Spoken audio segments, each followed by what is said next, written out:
Hi everyone! Welcome back to the Underground Podcast. It is I, your host, Advan. And yeah, today is going to be a pretty exciting day because, hey, welcome to the podcast.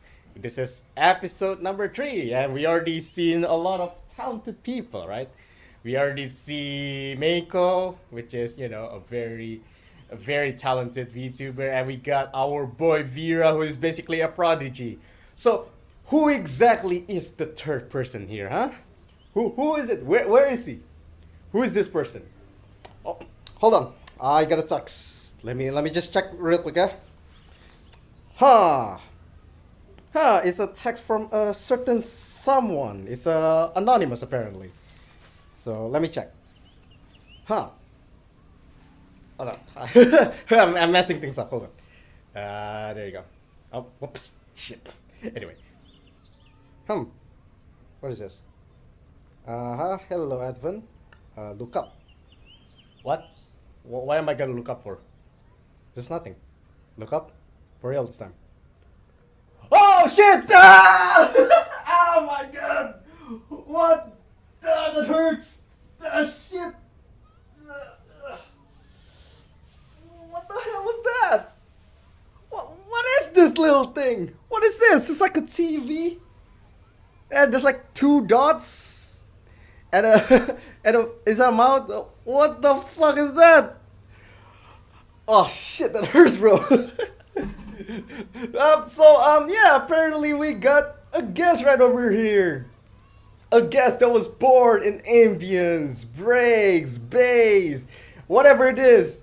This is a man from the underground, and he is here to show us what he's all about. The banger music that he makes, the things he do for the underground, so that he can give back to the community that basically made him to who he is. And that's why I present to you guys the underground architect, vervid. Oh my goodness, goodness. Hello, look at that. everyone! Wow! And look at that! Yo! He talks! The TV talks! I Oh can't my believe God. it! Wow! Oh my god! It's animated! Look at that!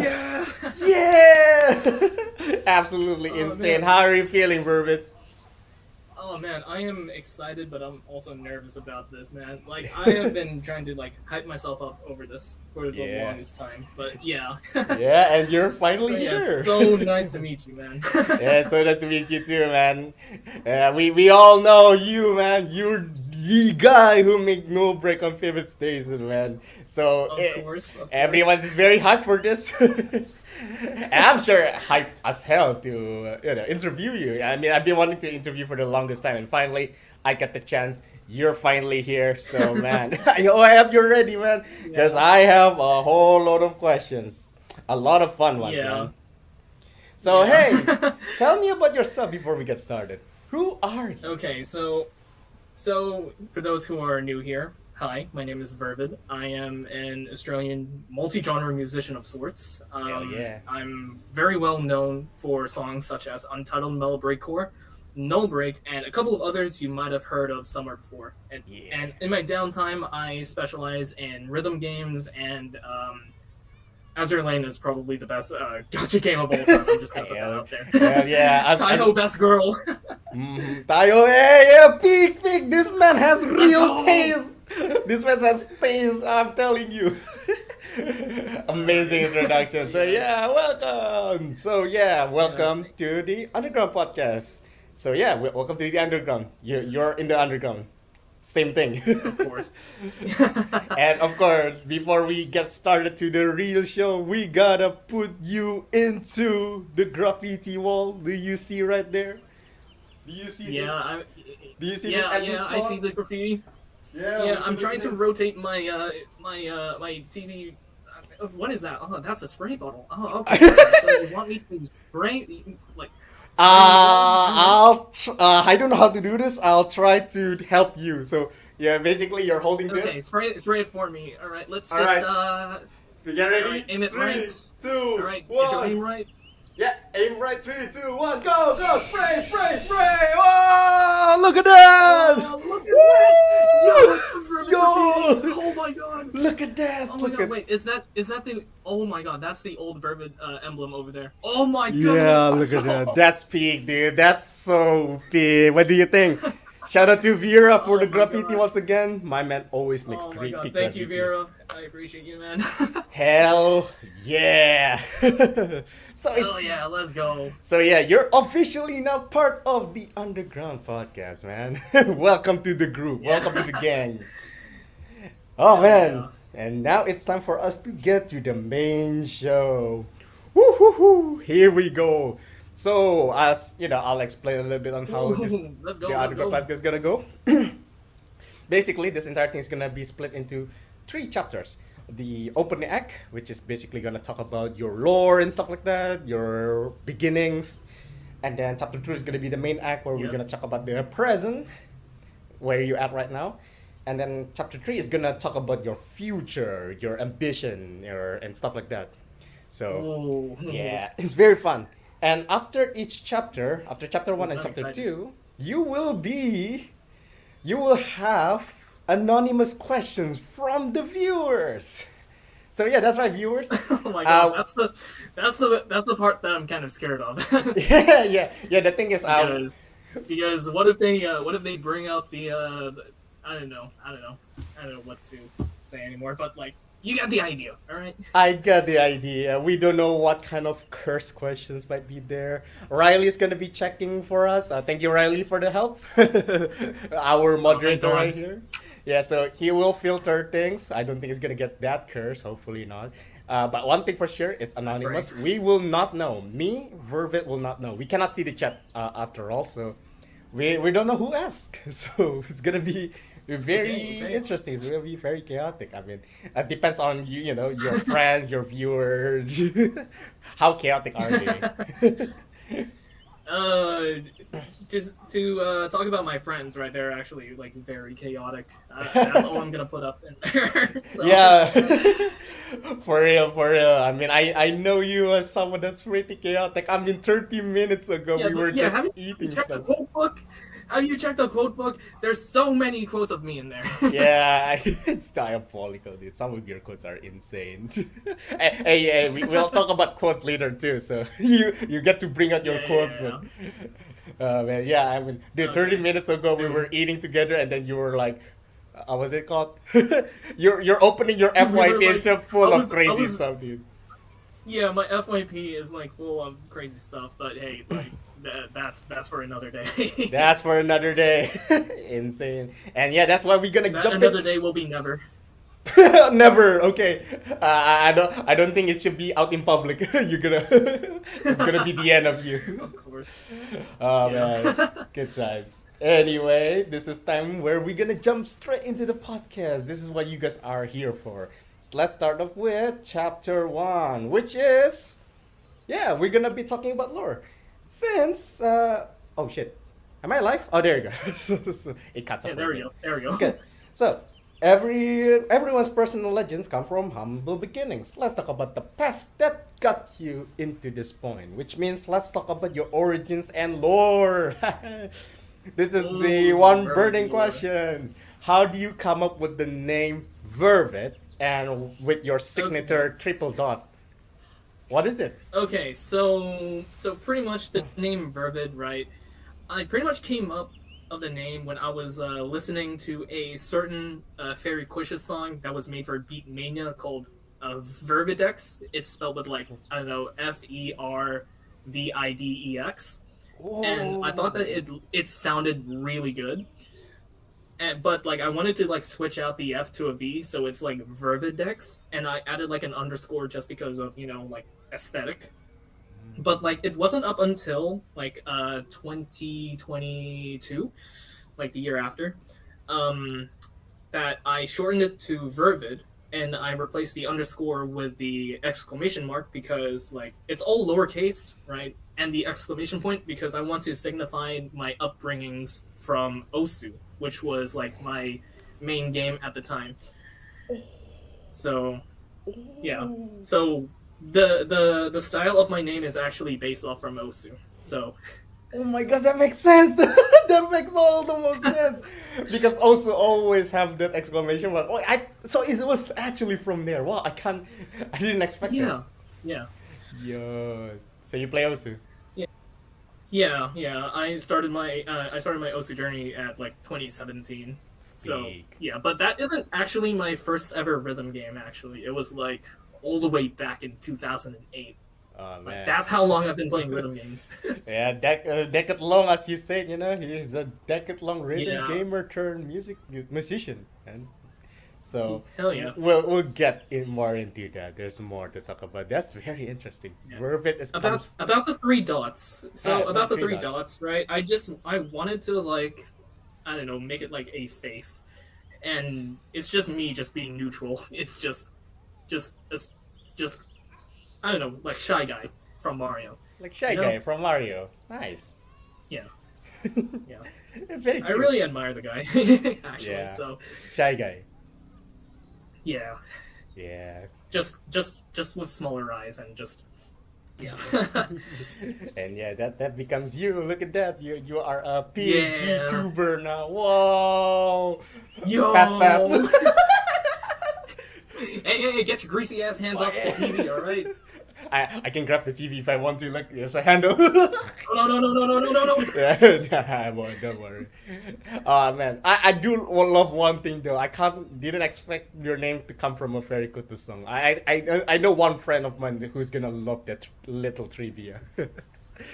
Yeah, That's awesome. and also like another thing to note is that like as you can see on the title, it says like Vervid Seeker, like on there, Mhm. right? Because like I wanted to have like my name being like flexible to have like different variants of like what I do. Like for example, like if I'm sleeping, for example, Vervid Sleeper, or if I want to clip something, Vervid Clipper, or if I want to like keep a I don't know, like a regular name that reaches a certain like a letter limit, or like the original name Vervid is already taken, I could just put in Vervid Seeker. Now the Seeker part is actually a reference to Frum's and Silent Room's Eagle Seeker, which I really love. Oh, cool. That's really cool, man. It's so based. Oh Angel yeah. Seeker. Hell yeah, love that, man. Love that. So yeah, there's Yeah, your and it even got to the point where they call me Mr. Seeker at some points from my Mis- friends. Mr. Seeker. Well, yeah, you're John Seeker. John Angel Seeker. Amazing. Do do do do. Angel light, I find deliverance. Wow, amazing. So yeah, that is your name and your signature. Let's talk about Oh what yeah. actually got you into music production. What sparked that initial interest? What got you here? So pretty much what threw me into music production is because, like, of course, rhythm games. Because I was like a decade-long enjoyer of rhythm games of all kinds. Like, Hmm. hell, I even played like Stepmania. I played uh, Eterna. It's basically the same as Stepmania, but with like online rankings and stuff, and more unhinged song maps and stuff like that. There's Hmm. also like Osu. There's like all these other like rhythm games that I've played during my time, Ah. and yeah, and like I'm just kind of like inspired like how people execute ideas with different like genres and styles. But at the time, I was also listening to stuff from like NCS, No Copyright Sounds, Yeah. and Monster Cat. So yeah, there's also that. There's also what else? There's also some like SoundCloud songs that I listened to before like I came to be. So Wow. yeah. Man. So when I first started making music around that time, right, I was heavily inspired by the likes of Caliber, Alex Perez, Tokyo Pros, LSB, and Halogenics because they all make liquid drum and bass, and those usually fuse well with like jazz and lo-fi. Oh, So lovely. I wanted to like yeah, kind of like be somewhat inspired by them to start off just to like build off from my skill set in music production. So you basically just play a lot of rhythm games. You love the songs from NCS, from Yeah. Monster Cat. Hey, Yes, I love and Monster Cat. yeah, yeah, and like some like I know like I've been like listening to like a lot of like drum and bass at the time that I was like only finding out that it it it had like a rich history than what I anticipated. So yeah, Very nice. So yeah, very nice. That's what got you into music production, man. yes, So yes. when do you actually start making music? So I remember starting making music on a decade-old laptop. Right, that's also this very same laptop that I used to play Osu. Okay. And I was like I was just I think it was mid 2021 when I started making music. But the thing is that like I was using like royalty free samples and like free samples off the internet just to like try to make something.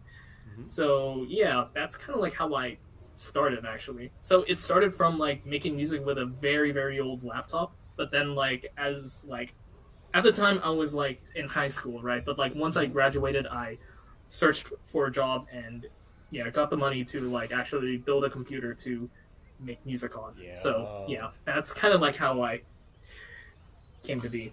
that's So very nice, man. Yeah, it shows, man. You got talent even working with a decade-old laptop, which I assume doesn't work that well, huh? Have you ever yeah, it doesn't experienced work. Like playing? it was so broken, and it was so broken to the point where you just like unplug the charger. It just literally just shits itself. You have to keep it charged at all times. Is that what it is? Yes, Man, yes, pretty much. happens to basically old laptops, man. Yeah, yeah. It was in shit condition as well. So. Hmm. Fair enough, man. Fair enough. Right. So yeah, that basically what sparked your interest, your love for music in general. All right, I see how it Yes, is. sir. So let's talk about.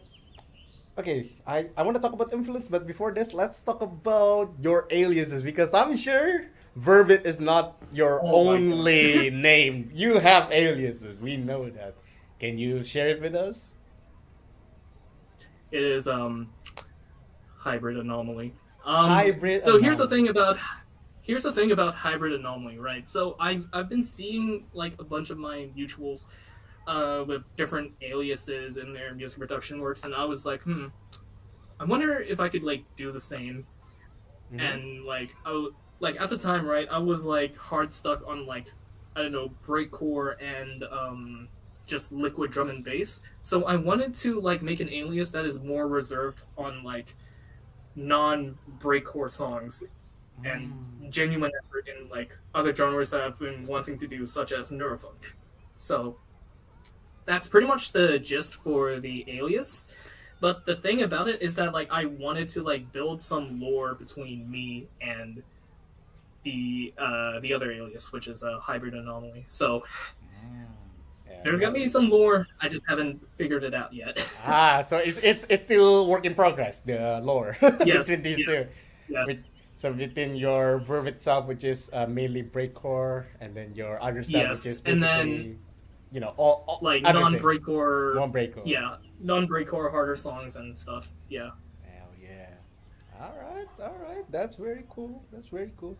Now let's talk about influences because hey, I mean we already talked about your initial interest. We already see a lot of influence from there. What would you say is some of your biggest musical inspiration and how did they shape your sound? Your sound design. Oh my goodness, that is pretty hard because I listen to a lot of stuff and Yeah. to put it simply, right, my influences. Oh, this is hard. I think they boil down to I think these three or four artists, maybe five. Oh, here we go. So it's Caliber because of his liquid drum and bass and how you don't need much material to make something sound so smooth and elegant. Songs such as Even If, another, what is it? Think On, and uh, I think it's called Feeling Happy, but yeah, those are like my personal recommendations. The Gotcha. second artist would be Spire for their like the actual Spire as in the person who made Breach of Faith for Archaea. That's the kind of Oh, Spire. oh, right, Yeah, nice. yeah. I even was influenced by one of their songs to make Sudden Collapse, in which, by the way, Spire himself actually liked the song on SoundCloud. Oh hell yeah, dude! You got the approval of the Yeah, one that I got influenced you. yeah, because I mentioned in the song description that it was like some sort of like, I don't know, you listen to it once but you end up making a $2 bootleg from Temu or something. Amazing. But hey, it's a genuine attempt in replicating an artist's style because Spire makes breakcore, he makes drum and bass, but he also makes this weird otherworldly sound design that I can't help to admire. Hell The yeah. third artist would be Kuro Kote. So Kuro Kote, Okay. right, the person who made Galaxy Collapse, right? But Somebody that's besides the scream! point. But like that's Nope. besides the point, all right? Because she made a certain song in Citus 2 called Honeykill. Hmm. So it's pretty much a waltzing breakcore song that has elements of orchestral, um, breakcore, obviously, and Yeah. hardstyle. So it sort of brought me like into this fascination into bringing elements that are not from like that are not used in certain genres. So Mm-hmm. because like when I first listened to it, like I never thought of actually using hardstyle kicks in a breakcore drop with an orchestral backing, and I'm like, oh my goodness, this is the greatest thing in the world. And mind you, this is 2022 Vervid that was thinking about this, and Right. yeah, and that's what made another Fractal, which is a song that I made back in 2022. So yeah, there's that. My fourth artist. Wait, are we up to the fourth artist? I Yep. I For think we are, artists. right? Yeah. Yes, sir. Keep Okay, going. fourth artist um has to be Billane or Billin or Oh, whatever. So peak, Billin, peak. like I've been like listening on his Different Eyes. Is it Different Eyes? I think I forgot I'm not actually. sure. Mm-hmm. So, hold on. Let me fact check this. Hold on. Let me just Go ahead. Go right let ahead. me just do a Oh man, you love Billion. Oh, no wonder your sound design is so yeah. good, man. Billion is so fucking good. His sound design is so It's so good. clean. He is like, oh my god. No. Like I'm like geeking out already just Yes, like yes, talking sir, about yes, him. sir, man. I love his works, man. Especially like good old classic Yeah, Boogie. Oh man, Boogie is so good. it's But so like fucking yeah, good. so I've been listening to what's it called? Different Eyes. Different I hope eyes, that's right. man. Yeah, his Different Eyes EP, right? My personal Mhm. favorite in the entire um EP has got to be Kinetic and Uncanny Valley. Uncanny Valley. I see. And what else? His recent LP called Mirror. Mm. And let me tell you, Bill Lane is just in another level. Like I kind of aspire to be like him one day. Yes, yes, And yes. then this other artist, this final artist that I want to talk about, which is Gate System. Now you don't know him, right? But that's Nope. okay because like he has his upbringings from making jungle slash breakcore, and then he Nice. transitioned over to neurofunk.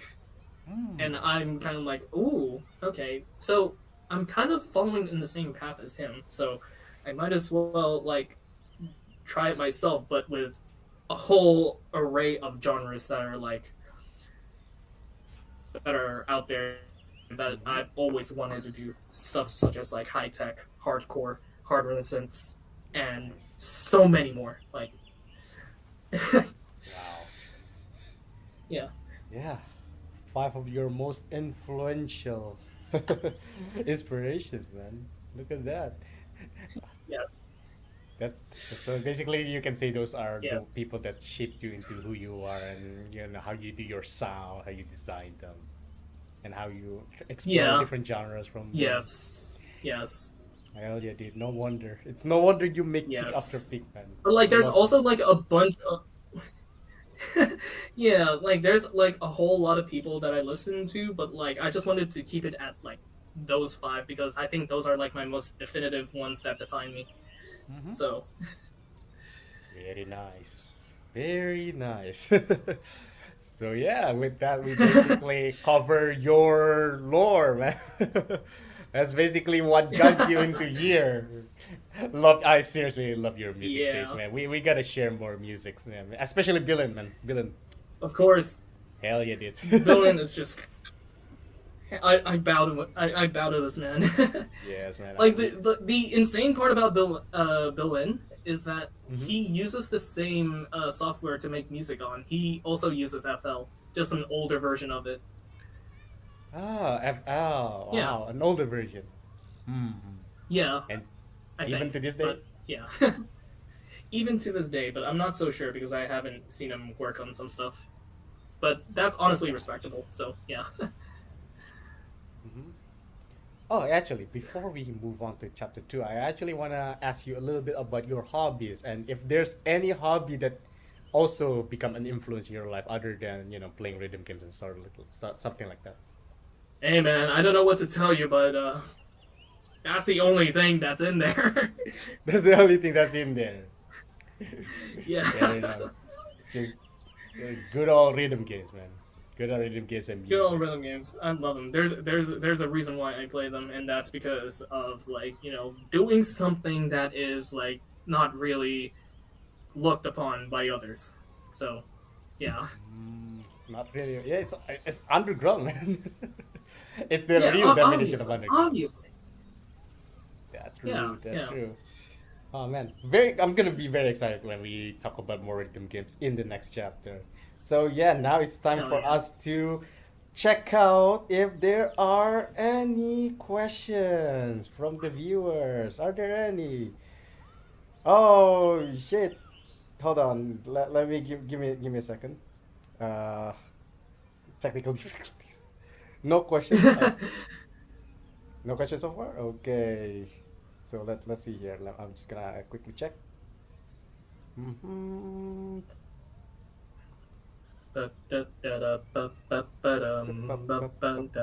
Oh yeah, not yet.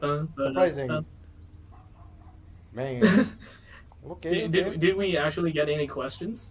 Not yet. Hey, Okay. the viewers, feel free. Hey, that's like a whole thing you can ask this man. A lot of hard question, and don't worry, man. Y'all If better it, fess up. yes, sir, and don't worry. If it comes from me, I have a shit ton of question. Chapter one is Oh just man. the appetizer, because now we're gonna talk about your Yeah. very long history of your present self, Oh yeah. which is why we're gonna get to the main act. The present is here and you're living in it. Let's talk about your wacky adventures that you're showing to the world, starting from, of course, none other than rhythm games. Here we go. Let's go. Hell yeah, rhythm games. It's the one and only, man. So, can you tell us about your journey into the world of rhythm games? This time in detail. How do you play? You know, what actually got you into rhythm games in the first place? And what got you into producing music for rhythm games? Huh?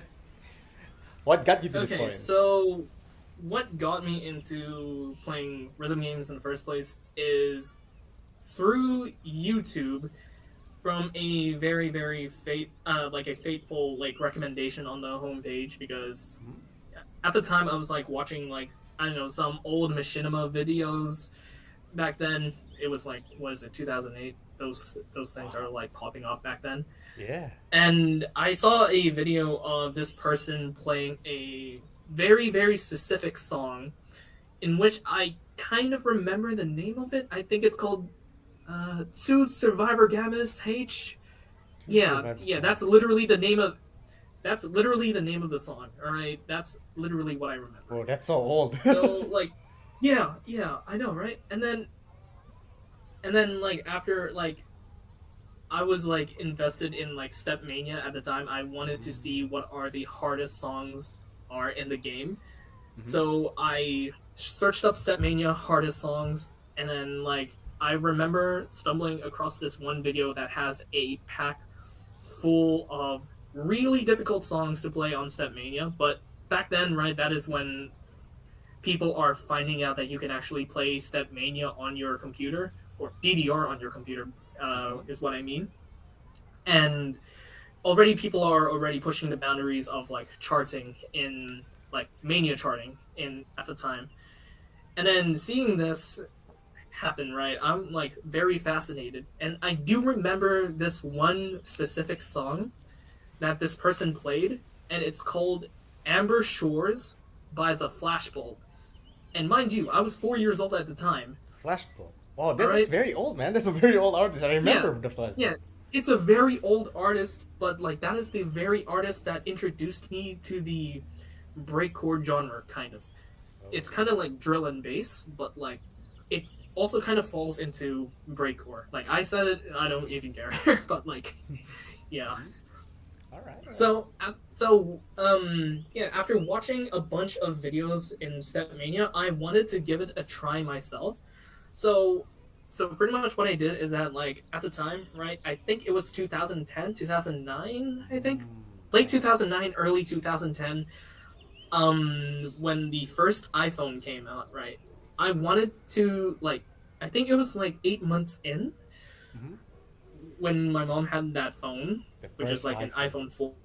iPhone 4. Dude, classic. So Classic. I'm not sure like about the history of like I don't know like devices and like iPhones and stuff, but I'm just approximating things at this point. So pretty much like I asked my mom to download a particular game called Tapmania.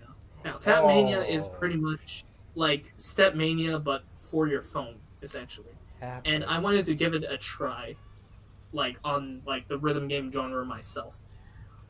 And so I did, and I tried to play like some of the expert and challenge charts, but then like I failed miserably.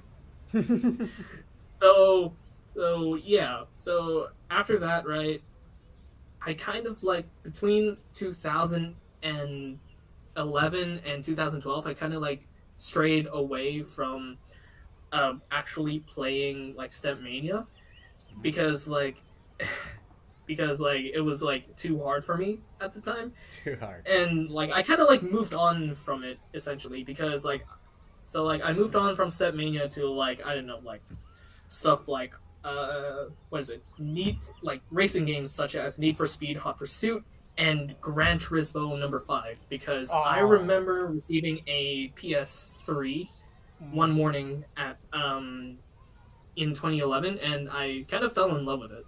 And then the Yeah, one yeah. thing to note is that like in Gran Turismo 5, which was the very first racing game, proper racing game that I played, Cars 2 don't count, but it's a good game. Cars 2 don't Like- count. Bro, the slender is real. But I see what you mean. I see what you mean. yeah, like I wanted to play something that is kind of like it's kind of like me playing with my toys essentially. So like this is 2011 me right now. So yeah, I was playing Gran Turismo, and the one thing I started to note are the songs in the game that I actually start to enjoy, and I was like kind of introduced to the drum and bass genre. Oh yeah. Like that was like relatively big at the time in yeah. And not only that, I was watching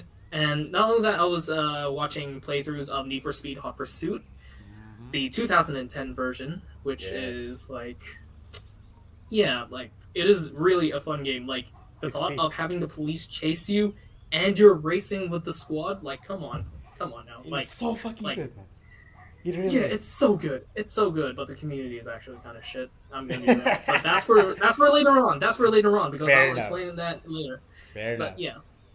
So I pretty much at the time I was like very invested into the music, the soundtrack of those games. So yeah. So it wasn't until 2013, right? I remember like lazily browsing on my laptop, right, at one point, Mm-hmm. and I found Stepmania again. And the Again. thing about it is that like it was Stepmania 4, and I recall going to a website that allows you to download files or sim files Mm-hmm. to import over to the game and play them. And I'm like, okay, I guess you can do that. Yeah. And then after doing that, like I got hooked back in the game again. Nice. You never escape from that state mania. Always comes back. Yeah, yeah, it comes back to me like I don't know, like a boogeyman or something. It's like a Or something. boogeyman. I don't know. Yeah. Sort of a boogeyman. I'm the one who up to school with him. Yeah, it's like that That's a saying from Kendrick Osu, reference. man. It's like Yeah, you we don't always forget come you're back, here man. forever. You're here forever. See you next time, and they will see you next time for sure. They will see you next time, whether you like it or not, and then they Yes. just start punching you down in the concrete like on the man. Yeah, like look at this. Like this is me. I'm Stepmania. Ooh, get back! Ah! Hey! Don't punch the hardware! Yo! Stop! Okay. Stop! Ah! Hardware abuse. Yeah, I'm the But yeah, boogeyman. I'm but the yeah. boogeyman. But yeah, so after like sometime in 2013, right? My laptop broke because it got like infected by a virus. I moved on to another laptop and I picked up Stepmania 5, in which I started playing from. Actually, no. But between Stepmania 4 and Stepmania 5, I transitioned to another rhythm game that I've been holding myself back from playing for a long while, which is DJ Hero 2. Oh my God, DJ Hero 2! Yeah. Holy shit, that game is awesome, man. And I see gameplays. pretty much, like like I've played through the entirety of the career mode, and my God, like the songs there, like for one, yes, like DJ Hero 2 does not have like that much content in comparison to DJ Hero 1, but Mhm. for me, DJ Hero 2 became like a part of like it introduced me to like to the DJ scene kind of in a way through a video game. I love it. And yeah, and at the time, right, my favorite artist was Deadmau5. Ah, hell yeah, dude. The OG. Yeah, the and OG. then like I remember playing this one song called what is it? I think it was a DJ. It was from a DJ battle that featured a. Oh yeah, I remember now. My favorite song in the entire game was "War," crossfaded with "Waters of Nazareth" or something. I don't know. I forgot the song title because like it's been a long time since I actually last seen or played the games, but that's kind of like what I remember. So like during this whole DJ Hero arc between like what 2014 and 2015, in 2016 I came back to Stepmania, but in a different laptop with a different version of it, which is Stepmania 5. And I recall watching a video of the top 10 hardest DDR songs.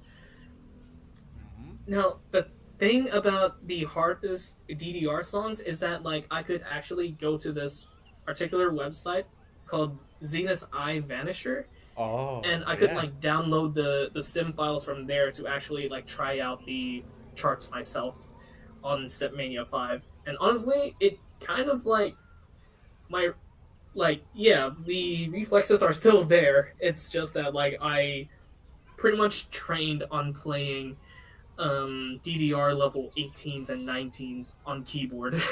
Yeah, that's solid, man. Which may sound sadistic, yes, but like at least it at least it helped me to improve on reading. The downside is that like I like later on the road, right, when I got started in other rhythm games, right, reading down scroll became hell for me. So Wow, you're right. yeah, so like after like playing Stepmania between mid 2015 to some part in 2017, I was introduced to Osu by a friend of mine, and it sort of it just landslided like really hard on my other games. So pretty much I got addicted to Osu. Yeah, when I first started off. It's a canon event. Like the thing about it is that like the personalization, the song library that you can get from the website, the different game modes that you could do. Oh my goodness, there's so much you can do in this game, and it runs brilliantly on my laptop at the time. Your decade-old laptop? Yeah, the decade-old laptop. Yeah, that's the one. Yes, sir, man. So years of playing Osu later, we skip over to 2021, and I remember shutting off Osu one evening in July in 2021 yet again, and I was like, what should I do? Like, I'm bored. What should I do? You're bored. And then I wanted to like give FL Studio a try, and so I did. And yeah, that's kind of like how I went from a rhythm game enjoyer, a decade-long rhythm game enjoyer, to making music on a very crappy laptop. Like, it's kind of bizarre. Yeah, it starts from there. It's like, I love how at the end it's just Osu, man. It's the one true addiction. Yeah, the Osu to music artist pipeline is real. Like, it happened to me. It happened to other people. Yeah, like, man. you ever heard of Vinxus, the person who made Sidetrack Day? Sidetrack Days, man. Yes, of course. Yeah. It's the guy, man. Yeah. Yeah. And then ever since that, like, I started playing Osu, I was introduced to a whole bunch of artists. Yeah, such same. as the likes of what is it, Camellia? That's pretty much the big obvious answer. Wait, There's did you know Camellia from Osu? The first time you know Camellia is from Osu? Yeah, from the first time I played. And then like I also learned about fairy quishes. I learned about acutic notes, but it was like shortened to An. An, which is like An or acutic notes, because An is just short for it. Yeah. Oh man, I love it. Love An. Yeah, An is really good. I know, right? But yeah. Wow, dude, wait. I wanna know about your favorite songs from Osu, man. Like I know there's like songs on Osu that you remember that basically brings the influence into today as well, man. Okay, well, time to whip out my Osu profile that I haven't opened up in like a month or so. Yes, here we go again. I'm an Osu player, dude. What's your rank? Let's go. Let's go. Okay, hold on. It's loading really slow on my end. I'm opening one too. Yo, we got an Osu player over here, dude. Good old times, man. Hell yeah. Yeah, for real though. Oh my God. I also It's know a lot of loading. artists. I also know a lot of artists from Osu, like Amelia Lapix, Mami Udofu, Billin also. Tofu. Yeah, man. Oh, Jesus. Billin is so good. Oh Yeah, man, Billin's Boogie so is so good. good. Boogie's so good. It's a classic song on Osu. It's a classic. It's fake. Okay, so as of right now, my current rank is 30k. What? 988. Yeah, I found your profile. Bro, how are you so good? No, and then here's the thing. My highest rank was 17k 837. Oh, Jesus Christ, you're actually good at the game. What the fuck? And here's the thing. I remember this moment very clearly that I skipped 200 PP for a 300. On where? So, yeah, there's that. Holy fuck, you're so good at the game. You're so good at streams. No way. Yeah, and I was farming double time at that time. So, No, there's that. Dude, you're crazy, dude. HDDT, HEHR. You can play hard rock. Holy fuck, this guy's good, man. Yeah. Yeah, you are a I rhythm even played easy at some point. Oh, yeah, same. I love easy. I love easy as well, man. No idea how I got here.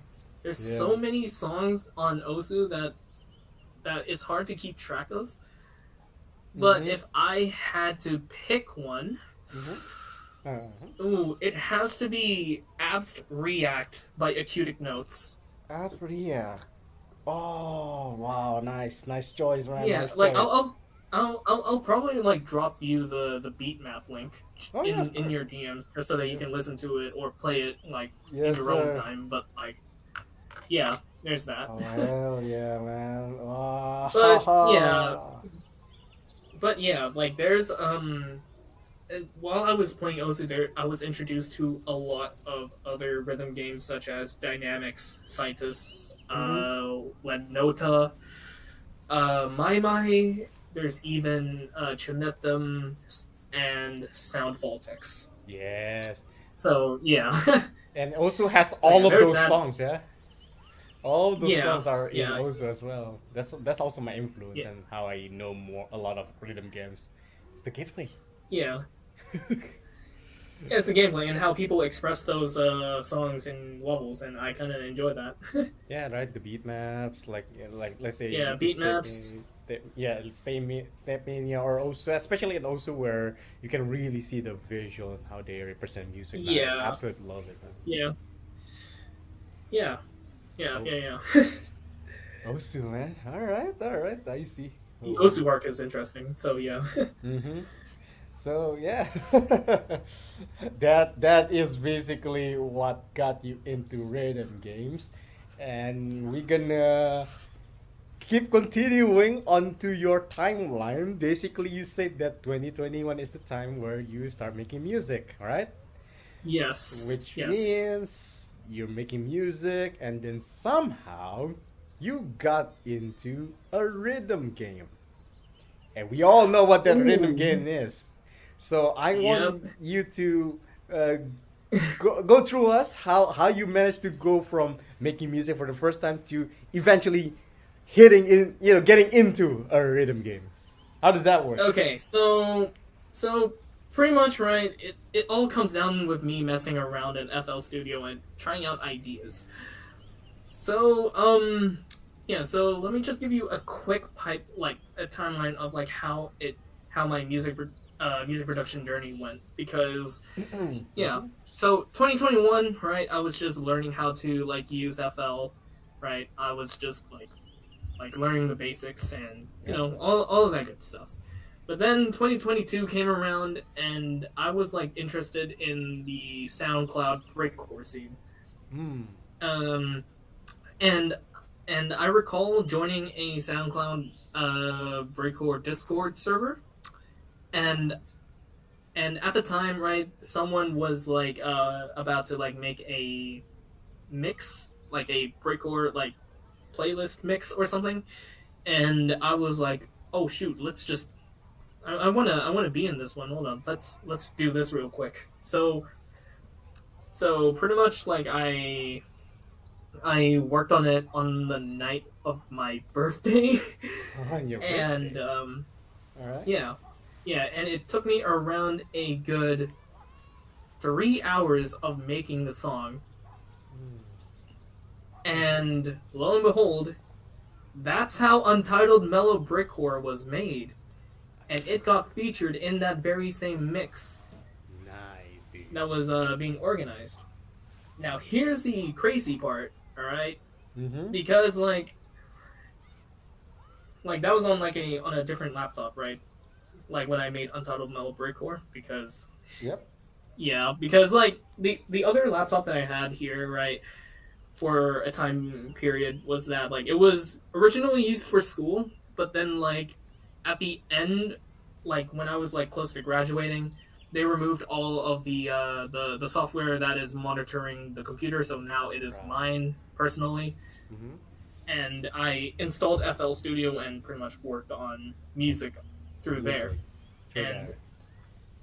yeah, and I made Untitled Mellow Breakcore just to be featured in a mix out of pure desperation because I wanted to, like, get some form of recognition out. And so I did. And you did. And so I did. And look, It look got at it. featured in a mix. Mm-hmm. It got featured in a mix on YouTube. and yeah, it got somewhat popular, and it even got featured on another breakcore mix that was also pretty big, which is sitting at like I think 500,000 views, I think, but I'm not sure what happened with the video. I think it got taken down or something, but I don't know. But no kidding. yeah, like at the time, right, I was inspired by this artist called Fiend, the guy who made Morrissey. Mm-hmm. And he made this song called was it Fever Dream, and I wanted to like make somewhat of a more mellow like variant of Fever Dream, if you know what I'm saying, because like it's essentially like chill breakcore but with like electric guitar influences on it. It's literally what it is. Oh, man. And then when I was like gaining traction, right, I made another song called "You're Not Alone" version A, or just "You're Not Alone." Yeah, it also got featured in another mix by the same person. Nice. But like I think the most popular one was Untitled Mellow Breakcore, and I was like realizing how it was like launching into popularity. Yeah, I mean, I saw your SoundCloud, man. It's crazy. Like, how many views are there, dude, on SoundCloud? That's crazy. Hold on. Let me whip it out. Yeah, man. I just saw it, and then it's like insane numbers. Like, you know, that you actually got famous. Insane amount of numbers. Yeah. So as of right now, Untitled Mellow Breakcore is sitting at, I think, 145k plays. Holy shit. Yeah, I think it is sitting at 145k plays. It does merit because it does sound damn good. I listened to it. It does sound damn good. Very nice. Yeah. So when Untitled Mellow Breakcore and You're Not Alone got featured in mixes, right? I quickly did some ego searching on YouTube just to see on who else would want to like put those songs onto their playlists, right? Right. Because I at the time I was just building an audience, and this was like 2022, by the way, and there's this mix called This Mix Will Break You. And the thing about it is that like it's a mix curated by a certain artist called Arcade Trauma, who was going under the alias as Hulk at the time, which is XAOC. That's how you spell it. Interesting. And in the final installation of the This Mix Will Break You series, right, one of my songs titled Ruined Orientalism was on there. And I was like, I'm honored to be a part of like something that is somewhat integral to the community, and you know, like that's the first time I felt kind of warm, like being a part of something that is about to end, even though I'm just like a literal nobody in the scene. And then I saw some names in the comments that in the set list that are like that I've communicated with during my this whole time. So yeah. Nice. It's like a long history. It's like you're getting into it's a one mix to another. Yeah.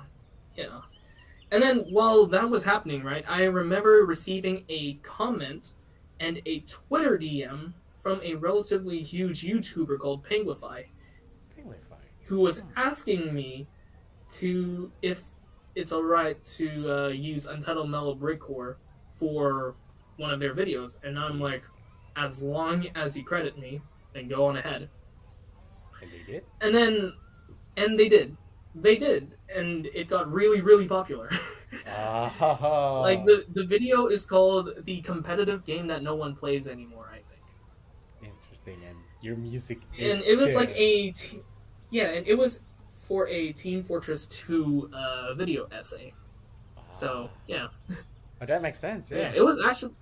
Yeah, it's actually quite interesting because like the way how the song was used, right? It was like soft, mellow, and somewhat reminiscent because like it just highlights the golden era of Team Fortress 2 at like back then. Yeah. So it made sense that he went for Untitled Mellow Breakcore for that montage for it Mm-hmm. for the video. So yeah, like as he said it himself, Pingofy, right? He said that it was hard to find any other alternatives than this song. So he said that the song was like perfect for the video that he was making, and I'm like, oh my Yeah. goodness. Yeah, and that's sort of what threw me into popularity in the first place. Very nice. Hell yeah. Yeah, Yeah. and then after that, right? There's this song that I made in one all nighter called "The Day I Lost You," but the thing Hmm. about it is that like I forgot to save the project file when I finished. Oh no. That can't be good. So 5 hours of work went down the drain because I forgot to save the project file. Oh And shoot. the next time I open the project file, it's just the base, just the just the bare bones of it. So Oh, that's yeah, unfortunate. but the thing about it is that like I was looking for different avenues to get my songs some form of recognition. Yeah. And what I did is that like there's this YouTube channel called Tranquility. Now Tranquility was well known exclusively for their MVs, like anime music videos, Mm-hmm. and they do like these like promotional releases of like songs from well known names such as Virtual Riot Right. and yeah, yeah, like big names from the Western EDM scene to smaller, lesser known artists. So what I did is that like I reached out to Ame, who is the owner of the Tranquility label, Mm-hmm. not label, but like the channel, The channel. and I asked her if I could like promote this song called "The Day I Lost You," and lo and behold, it got featured a few days after. Not really a few days, but like I think like a week. But yeah, but that was like my first ever song that ever got featured on someone else's channel, like as a standalone upload, and not in some sort of mix. Nice. And yeah, and I pretty much like kickstarted the breakcore genre in the channel. So yeah, Hell yeah. so yeah, and then right after that, there's also this song called "Waiting for You." So the story with "Waiting for You" is that like I was testing out SoundCloud's like distribution services Mm-hmm. because like if you purchase the artist plan, then you have the ability to distribute your songs onto Spotify and other platforms. Yep. So I tried it out on "Waiting for You" and posted it on Spotify through SoundCloud repost. And I think within like a week uh, from release, I received a message from from a member of the illustrious Mr. Suicide Sheep channel. Huh. If you don't know what Mr. I don't know. Suicide Sheep is, it is a music I don't think they're a label, but like they're like well known music promoters that have over 10 million subs as of speaking right now. Holy shit, that's huge. And That's a huge channel. yeah, and then like one of the members were like, "Hey, I listened to Waiting for You, and I was wondering if you are willing to have it featured on Mr. Suicide Sheep's official secondary channel, Suicide Sheep."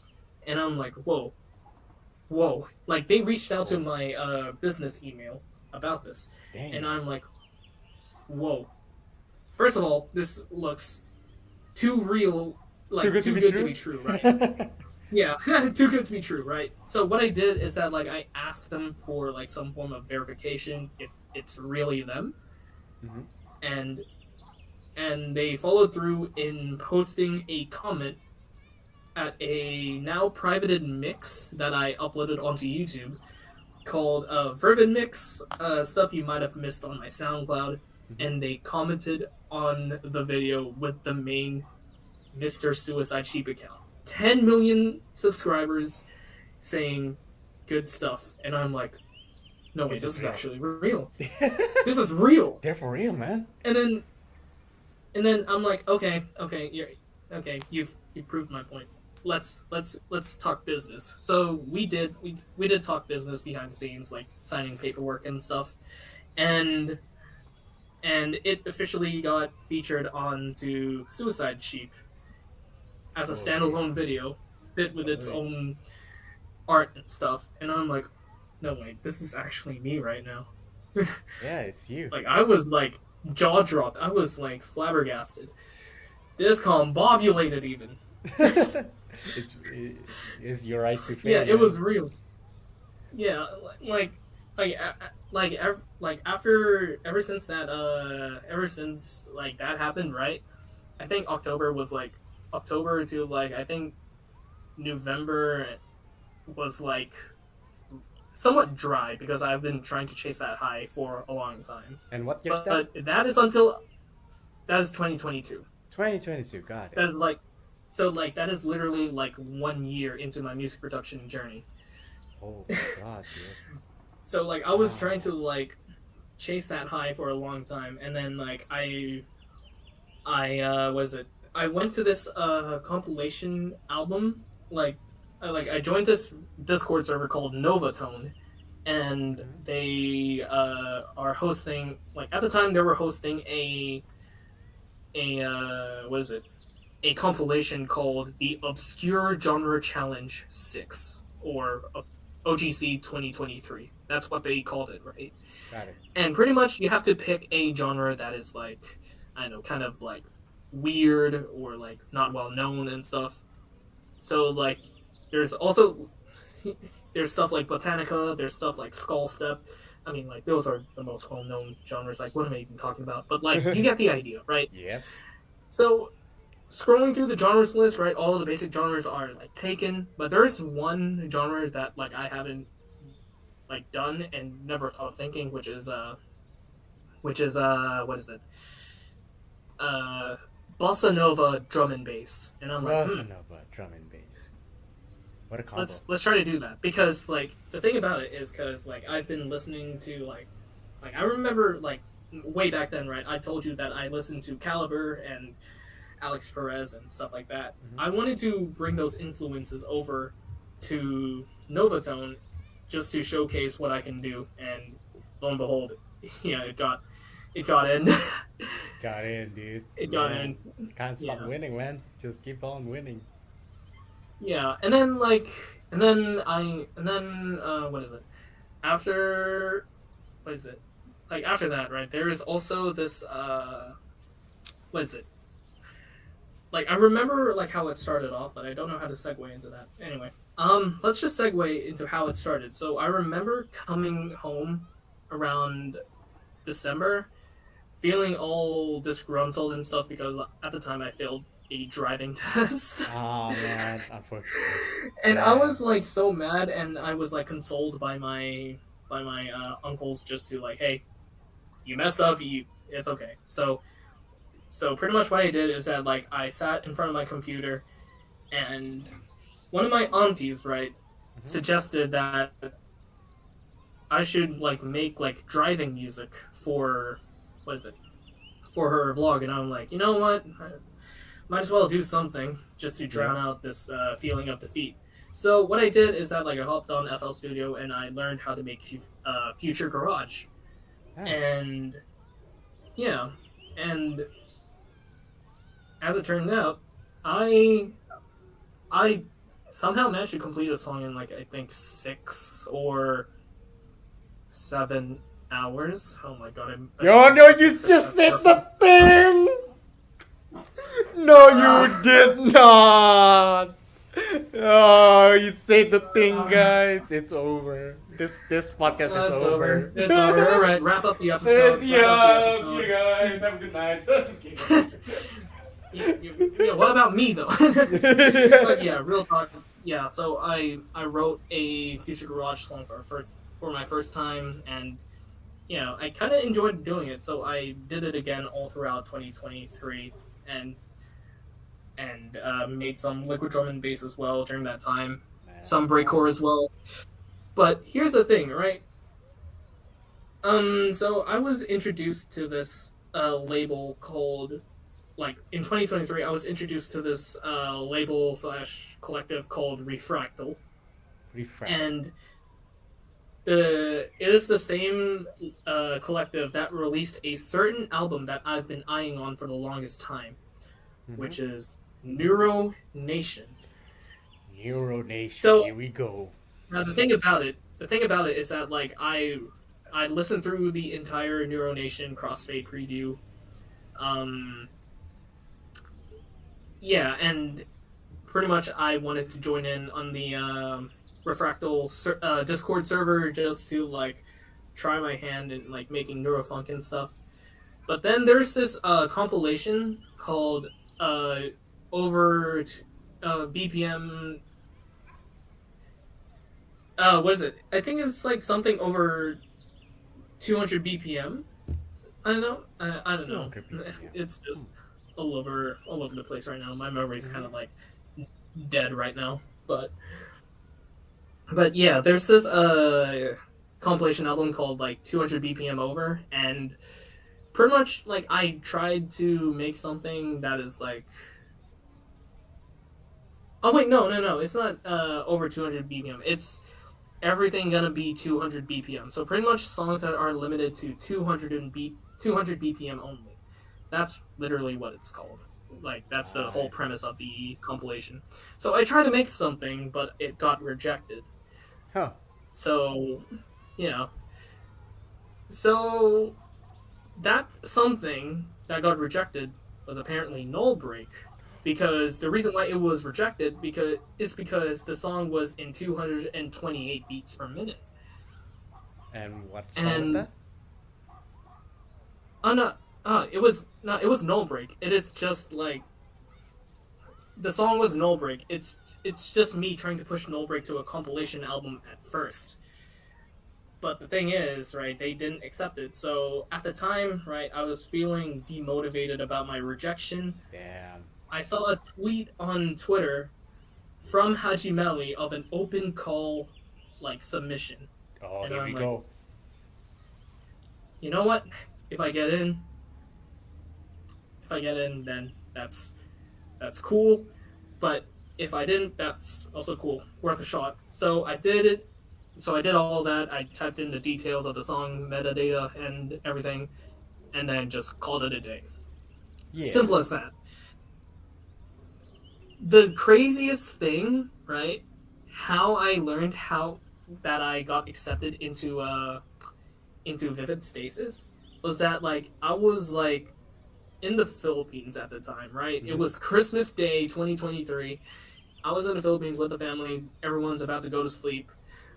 And then I decided to check on my Twitter DMs before I go to sleep, because who doesn't? I mean, like, Right. Come on. And then I checked on my Twitter DMs, and yeah, I found the DM from Cheryl herself, saying that, hey, I was wondering if you're fine with Vivid Stasis being out, if you're fine with nullbreak being on Vivid Stasis. And upon seeing that message for the first time, I literally shouted so loud that I woke up my entire family in the room. And what did and you I say? was like hyperventilating when I saw this message, because, like, it actually happened. I'm finally being added to a rhythm game officially. After how many years you played rhythm games for the first time, this is the one time you finally got accepted. You got into a rhythm game. And I'm like, and then the thing is that, like, this song was originally started as a goofy experiment with this one plugin called D-Blue Glitch, which is basically like a glitch sequencer of sorts. But yeah, that's how I got into Vivid Stasis. I just went balls to the wall with the submission and just kept my expectations low. It That's just literally somehow how it just works, man. it just works. Oh my Oh god! man. Wow. And here I thought it was an original that you made. I was like, I was streaming 56 at the time. I played nullbreak. I thought, what the fuck? This is a banger. And turns out it was No, it from was initially another. made for it was initially made for like a compilation, but then it got rejected because it was over the BPM limit, and I'm like, oh, well, I The did not BP. know that. Yeah, so there's a BPM limit apparently, huh? What's the Yeah, BPM yeah. limit again? 200? 200, 200. Nothing under, nothing over. Just 200. Exactly 200. Oh, and you Exactly 200. damn. So just because of that, man. Yeah.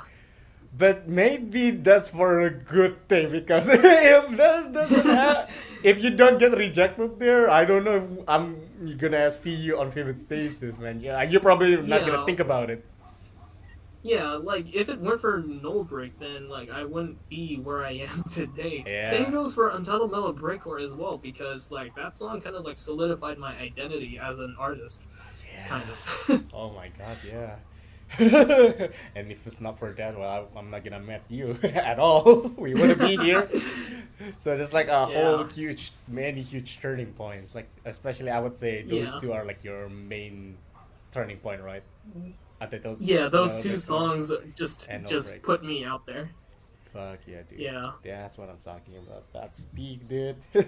Yeah, I kind of like talked about music labels in this one as well because like Yeah, yeah, you but actually. like I can expand on that even more because like I have a whole list of like compilation albums that I was in Yeah, in my SoundCloud page. yeah, and you know what? Let's jump straight into that. Now you already have your one breakthrough of song, and you already managed to get into a rhythm game. What's next?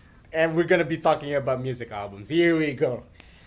How do you get Okay, into those? so it's pretty much through like open submissions. If I'm gonna be 100 with you, all right. All right, all right. But like, yeah, yeah. So stuff such as like for Novatone and you know what? Screw it. Let's just run through the list because like I have my SoundCloud page open. Ah, here we go. So Here we go. Go right ahead, brother. we have Shimmer for OGC 2023 that was released under Novatone. We have Motionless for Orbit 22, Liquid Drum and Bass that is also released under Novatone. Guide Me Through, which is a song that is made for a Turkey Syria charity compilation. There is what is it? There's also We Are Dreamers for The Dreamers number 2, which is a Future Garage compilation album Lovely. from Dreamer Records. Love Future Garage. We also have a solo release over on Dreamer Records called Vexation. There's also 222 BPM breaks to fall asleep to for A-type breakers hosted by Kirairi. The thing about it, because here's the thing, alright? If you know about this one remix of Lullaby by Hisatomi from Osu, that's literally what drove me into making this song. Very interesting. I see. Yeah, yeah. I Yeah, know. there's also Solus Manic Delusional for Endogenic Noise Compilation Volume 4. Though I wish I could say that like I don't want to mention this, in which I'll explain in a minute. Mhm. But I wanted to put that there because it's still an achievement to note. Yep. There's a Synthetic Glitchscape for Nero Nation number 2. Yeah. There is my remix. There's my remix of Left Behind by A New Hope, which was released under Dreamer Records for a remix EP for the song. Like, here's the thing: I was like scouted out to make a remix for this one by Hell yeah. the founder. So yeah, there's also this one right here is the cream of the crop. Tell Me for Eclectic Resonance Escapism, released under Kodama Sounds, which was also made for M3. Mm. I don't know what M3 is. It's pretty much like a offline like convention event where it's like artists from Japan sell their stuff. Like Oh you'd yeah. see artists by the likes of Lauer, Dada Dice, Kobario, DJ Nyosuke.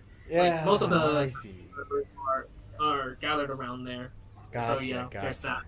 Holy There's shit. also Signal Interference for Neuronation number 3 that Mm-hmm. was released under Refractal under my second alias, Hybrid Anomaly. I saw There that. I is heard that. Kintsugi. It's There's banger. Kintsugi, which is a mega collab project hosted by uh how do I pronounce his name? Arxarian? I'll just call him Arc, whatever. Hosted by Arc, Yep. which is for like assembly. There is the headliner for Eclectic Resonance Uprising 3, released Mm-hmm. under Kodama Sounds as, Hybrid Anomaly. Hybrid Anomaly. There Right. is It Was Never Meant to Be for Memory to You, Fire. I know which that was one. released which Yeah. was released under Sugosugi's Circle, which is also for M3. P. There is Pseudo Silence for Brick Control Volume Number 2, Mm-hmm. released under Any Sound You Want. Also, I'm gonna give a shout out to Small Owl for this, for allowing me to join in. Hell yeah. There's also from the beach side, Baila, for a special compilation album for Kodama Sounds, which is a 5-year anniversary project called Drizzle. He's Drizzle. Drizzle, Yeah. yeah, and my remix, uh, my and Hybrid Anomaly remixes on Vit Noise's Sweltering, which was recently released. I listen to that. I Yeah, listen to that. It's so fucking good, dude. I seriously, what yeah, a remix. it's like very different in comparison to like the original, but like I want to keep the spirit of the original on there. So Yeah. yeah, Well, yeah, very so well yeah, done, dude. so pretty much most of these are like open like submission calls, like Open yeah. submission. And what does that usually do? Like open submission, you just submit. So They pretty much, like, so like you browse on Twitter, right? They have it's kind of like what I did for the Unite project, but like with other people doing it, but in similar manners. Mm-hmm. So like, you have like a set of rules, like hey, we're hosting a compilation album with this theme, BPM, length, blah blah blah, that kind of Right, stuff. right. Yeah. So pretty much, I took those in mind and just hopped on these compilation albums. But for stuff for Kodama Soft Mm-hmm. or Kodama Sounds, even, uh, yeah, they do have like set guidelines for each like installation of albums that they want to lay out. So there's that. I see. Yeah. And yeah, is it difficult to get into those? There's like a lot of things that you have to consider and stuff like that. Yeah, I mean, if you read the rules thoroughly and just like pay attention to references and like listen to a lot of songs, you can get an idea on like what you want to make Mm-hmm. and like pinpoint as to like, okay, will it be good for Uprising, or will it be good for another compilation album that will be up later? I That kind see. of stuff to think about. So All right. So it sounds. But then there's also stuff that like I was featured in, like for example, Waiting for You in the official secondary channel of Mr. Suicide Sheep called Suicide Sheep. Mhm. There's also where is it? Oh, there you go. False Realities, or Reality Equals False, for Let's BMS Edit 3. There's also Missing Sleep and Thank You for Being Here for Locked Rhapsody. Now, here's the thing: Locked Rhapsody is a Minecraft map made by official AZ3. So they reached out to me Oh, asking if they could put these two songs, which are actually like lo-fi and like chill, right, yeah. into the game. And I'm like, yeah, sure, going ahead. And there's also Inquitatum Beyond the Breaking Point, which is a song made for BOF 21 G2R Mm, for very the nice. team Luctus Tears of Aphrodite. under my second alias, Hybrid Anomaly. But the thing is, right, half of our team didn't show up, so that was kind of tragic. Unfortunate. And we didn't have any any artists, like as in graphic artists Graphic to make artists. the song circuits and stuff. BBG, yeah. But yeah, but that's it is what it is. But I wanted to participate in one of those events, but hopefully the next time I participate, then it will be a lot better.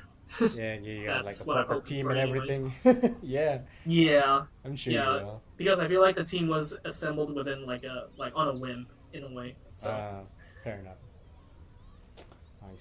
I see. So yeah, that means we all... Dude, how many music albums are there? Do you even keep count on how many you got into music albums, dude? if I were to count on the works that I've appeared, released, and featured in, let's see, 1, 2, 3, 4, 5, 8, 9, 10, 11, 12, 13, 14, 15, 16, 17, 18, 19, 20, 21, 22, 23. 23 things that I've been featured in. That's all. That's a huge catalog, man. You are a veteran at this point. And you just kept getting better and better. I'm telling you, dude. You again, your latest work, your remix. Do huge. Am I getting better and better? I don't know. I don't see the improvement in quality and whatever. Well, I mean, I guess just that means you're already really good at that. It's just that your sound designs are clean, man. I love listening to it, and I'm a big fan. I'm Really a big fan. though. Oh yeah, seriously, bro. Your neurofunk stuff, your breakcore stuff's like huge bangers, man. And Yeah. I see you still producing more stuff, man. It's really good stuff, man. And yeah, actually, Yeah. we haven't been talking about your debut album, have we?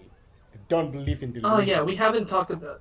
Yeah. Okay. So there's a lot of history within this compilation album, and like it's a very personal album that I've made, and I wanted to give out like my biggest thanks to like certain people who made it all possible. In which I'm gonna be pulling out the actual the credits of this one because Here we go. I posted it under the video. It's just me giving the people that are involved in this their flowers. No, Here we go. so I want to give a huge shout out to my guy Moshi Tsukuyomi for the cover art for the album and portraying everything that I've been through the past couple of years. Yeah, it's been rough. I'd like to give a shout out to Groomy for that's literally the name. All right, don't judge it. All right, so Groomy helped me to muster up the courage to cut off ties from said person. Actually, Right. there's this.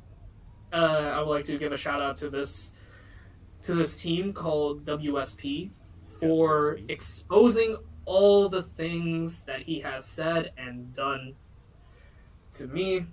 And I would like to also shout out to these three people, Zane, Hiel, and Dark Clown 25 for having my back during this struggle and providing me an outlet to truly express myself during this time.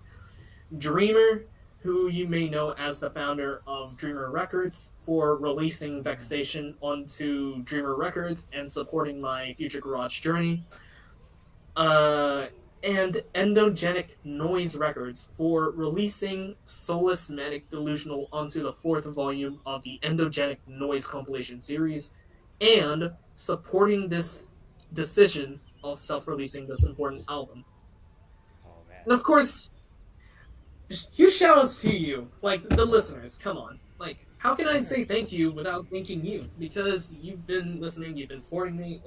Yeah.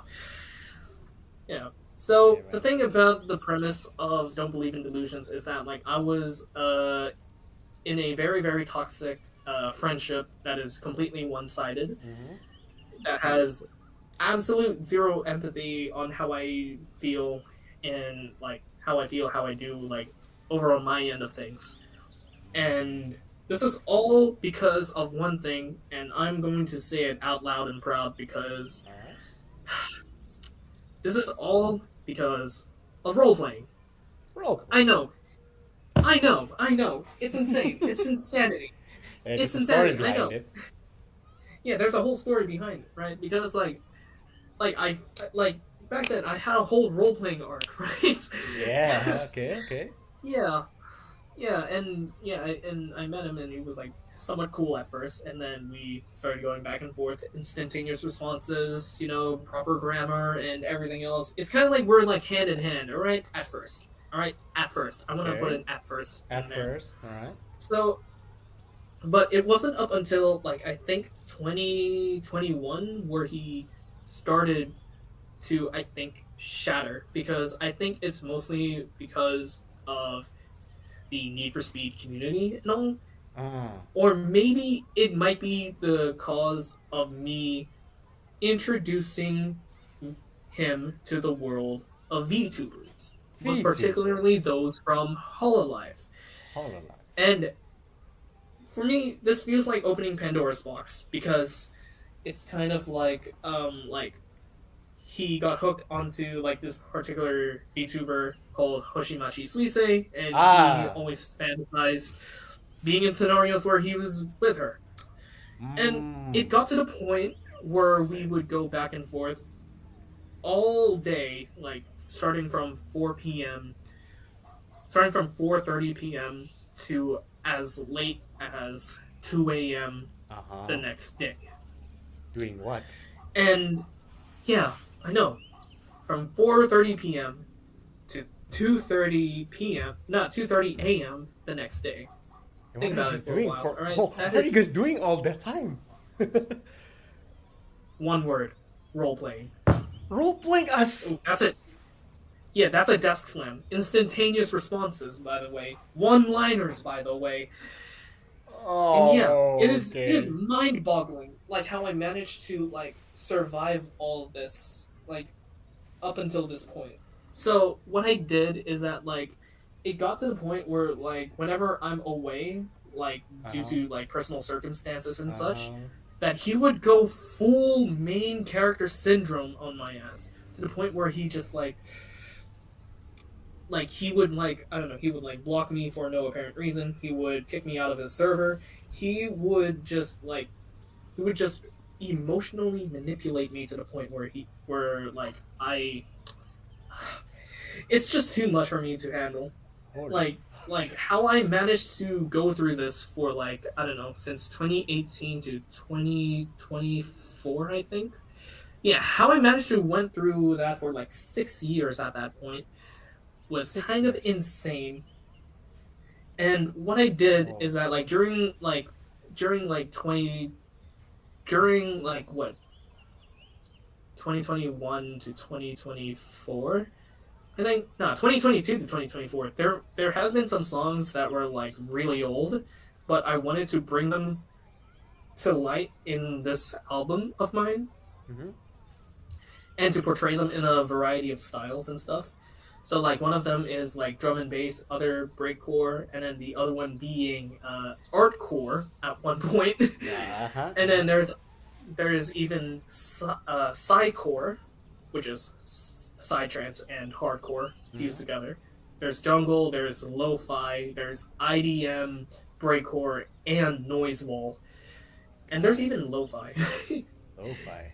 Okay. Okay. Yeah, so allow me to like read the album description, because that's how I feel like when I was writing this. So it goes as follows: constant oppression, repetition, and desperation. This is the life I used to live 4 years ago, because this is 2024. Like, yeah. He Right. ruined me in so many ways, physically, mentally, and more notably, emotionally, all for the sake of fulfilling delusional scenarios. I had to live through it all these past 4 years: suicidal ideation, intentional ghosting, emotional manipulation, and complete disregard towards my well being. Well, you name it. Oh, Back then, Jesus. I don't even have a voice, someone, nor a medium to turn to, but that's changed now, and I'm happy to have a group of people that has got my back through thick and thin, which is something that you never understand nor have. If I have one thing to say about all this, then it's goodbye and good fucking grief. Now, here's the thing: I started on this project in 2024, and the idea of bringing in songs from previous years was kind of like, just to show the testament of like this effect that's been like the effect of him like ruining like my aspirations and stuff, because I always have to be on my phone back and forth and just work on my music and stuff, like multitasking in a way, like I don't know, think of it like a person having ADHD in a way. That's kind of like how I felt during that time. So let me just run down the track list. So first of all, Don't Believe in Delusions, the title song. That's literally what it is. So pretty much I typed in, that voice has been silenced and it begs to scream. Desperation fills the air, pretending. You could feel it before it all fell apart, and I still remember everything you've said, so fucking what? The silence awaits you. Damn. Yeah, because like he tends to go like in these huge ass what is it? Like intentional ghosting, and then I'm like, well, if you're gonna be in like that, might as well leave you in there. So that's kind of like the whole premise of the silence awaits you. I see. Now this next song, which is Behind This Broken Smile, right? Self-explanatory. Yeah, it's self-explanatory. Behind This Broken Smile, because like I have to deal with this with a broken smile, that I have to put on in front of the public. I know it's kind of emo in a way, but like, no. come on, you gotta take into account that like that this is the effects of a person that's been emotionally controlling you. Yeah. All right, Understandable, man. Yeah. So there's the third song, which is all in slashes, but its real name is called Blank. Blank. Yeah, and it is just like a plea of me saying I'm not me. Like, what am I doing? This isn't me. What am I doing? It's kind of like cycling back and forth. Now, I remember the creation of... Wait, is it this one or the next one? No, it was this one. So, I remember this, right? Dread, and all of a sudden I was hated. It was a song when I would... Oh, wait, no, that's actually the next one. Anyway,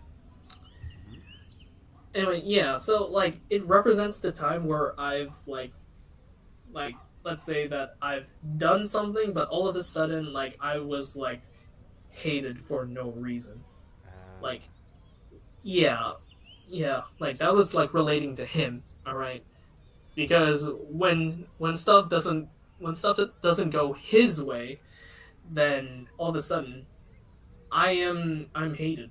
He just tries to be vague and stuff, like he just shuts himself off from me because I don't understand something or a reference or whatever. And mind you, alright, I wanna remind you, right, this is all through role playing, by the way. All through role playing. Yes. That's terrible. And what else? Yeah. Next up is It Keeps Getting Worse, Nothing's Working. I remember this very vividly, that I told him that that I'll be out with my family for the whole day, so I won't be able to respond. But he didn't take that notification to heart, and pretty much I got kicked out and blocked the whole day. So what I did is that like I had to like bail out on the outing early and get back home, just so I could reconnect with him. Jesus. And while that was happening, my entire family was having a pizza party. And you missed out somewhere else. And I missed out, all because of him doing whatever the hell he was doing. So that's unbelievable. That is unbelievable. Bullshit. Yeah. Yeah, what is it? There's the song called Silenced Him Within Fragmented Depths. It's pretty much like my genuine take in making artcore with like neuro basses, and it was just me contemplating to myself whether or not what I'm doing is like worth it or not.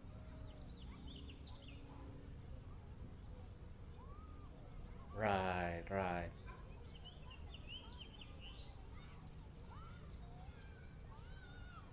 Mm-hmm. Thing between me and him because we have a server. Like back then, he had a server that I can go in and I can like chat with people that are like just hanging out. Every time I try to like talk in there, I would immediately get deleted. Like What? like a message. Yeah. So pretty much, I type in a message, I click send, I put my phone down and I walk away. 5 minutes later, I come back in, I look at my messages that was sent in the server, and it's gone. That's messed All up. because of him. That's really Yeah, I messed know. up. What the fuck? Yeah, I know. Oh. I know. And then next up is vexation. Right? Vexation is like the frustration of doing the same thing over and over and over again. Right. And it was released on Dreamer Records, and it was a very big hit on the first week of release, and I'm kind of happy. Like, come on, like 6K plays in the Huge. in the Dreamer Records SoundCloud. Huge. Like, come on. Next up is soulless, manic, delusional. Yeah, 3 words that describe you forevermore. Because soulless, because Soulless. I wanted to write a story with him that is like full of depth, full of like emotion and stuff. Uh-huh. But he just simply keeps on reacting with like simple one-liners that are just like soulless, pretty much. Soulless. Next up is manic, because whenever things don't go his way, he just straight up goes manic towards me and not towards anyone else, just me. Crazy. And then delusional. That's pretty much him, right now. Yeah. And it says the entire album. What else? There's also When Will It End, which was released on my birthday, actually. Like, Whoa. On 24. Back in 2024, I released this. When Will It End? And yeah, it's just me like contemplating that. Yeah, there really is no end to this. Damn it. And now here's the thing, alright? Like the next song, right? Titled You'll Never Shine Bright as Her, right? I put a lot of depth and substance into this. Because here's the thing, alright? The cover art, right, features, like on SoundCloud, right? The cover art features Suisse. Just glitched out. Right? The title, You'll Never Shine Bright as Her, is a reference to him being an absolute piece of nothing to Suisse, who literally went through a whole like part-time job arc to creating her own model to being one of the top VTubers in the world. Yeah. And it's just me saying that you'll never shine bright as her, right? That cuts deep. And then in the song, right, I used a particular sample called Stellar by Died Lonely and Enumon. Now here's the thing. Stellar is a reference moniker to Suisse. Stellar. Yep, I know this song. And what else? And the vocal sample at the beginning of the song, right before the drop, was Suisse saying that nothing good will ever happen to you once you start dating her. That is actually from a Hololive clip that I sampled. And then this description that I wrote for it is, knowing this endless cycle that I'm trapped in, this quote-unquote dream of yours died way before it even started. I tried to help, but you refused to change for the better. It's a hard truth to swallow, but I know it's true. Delusional fantasies and falsified dreams don't come to you. You should have known that by now. But knowing you, you'd shut me up for telling the truth. Now, here's the thing, right? There is a quote-unquote on dream, right? The reason why I did quote-unquote on dream is because dream in Japanese is yume.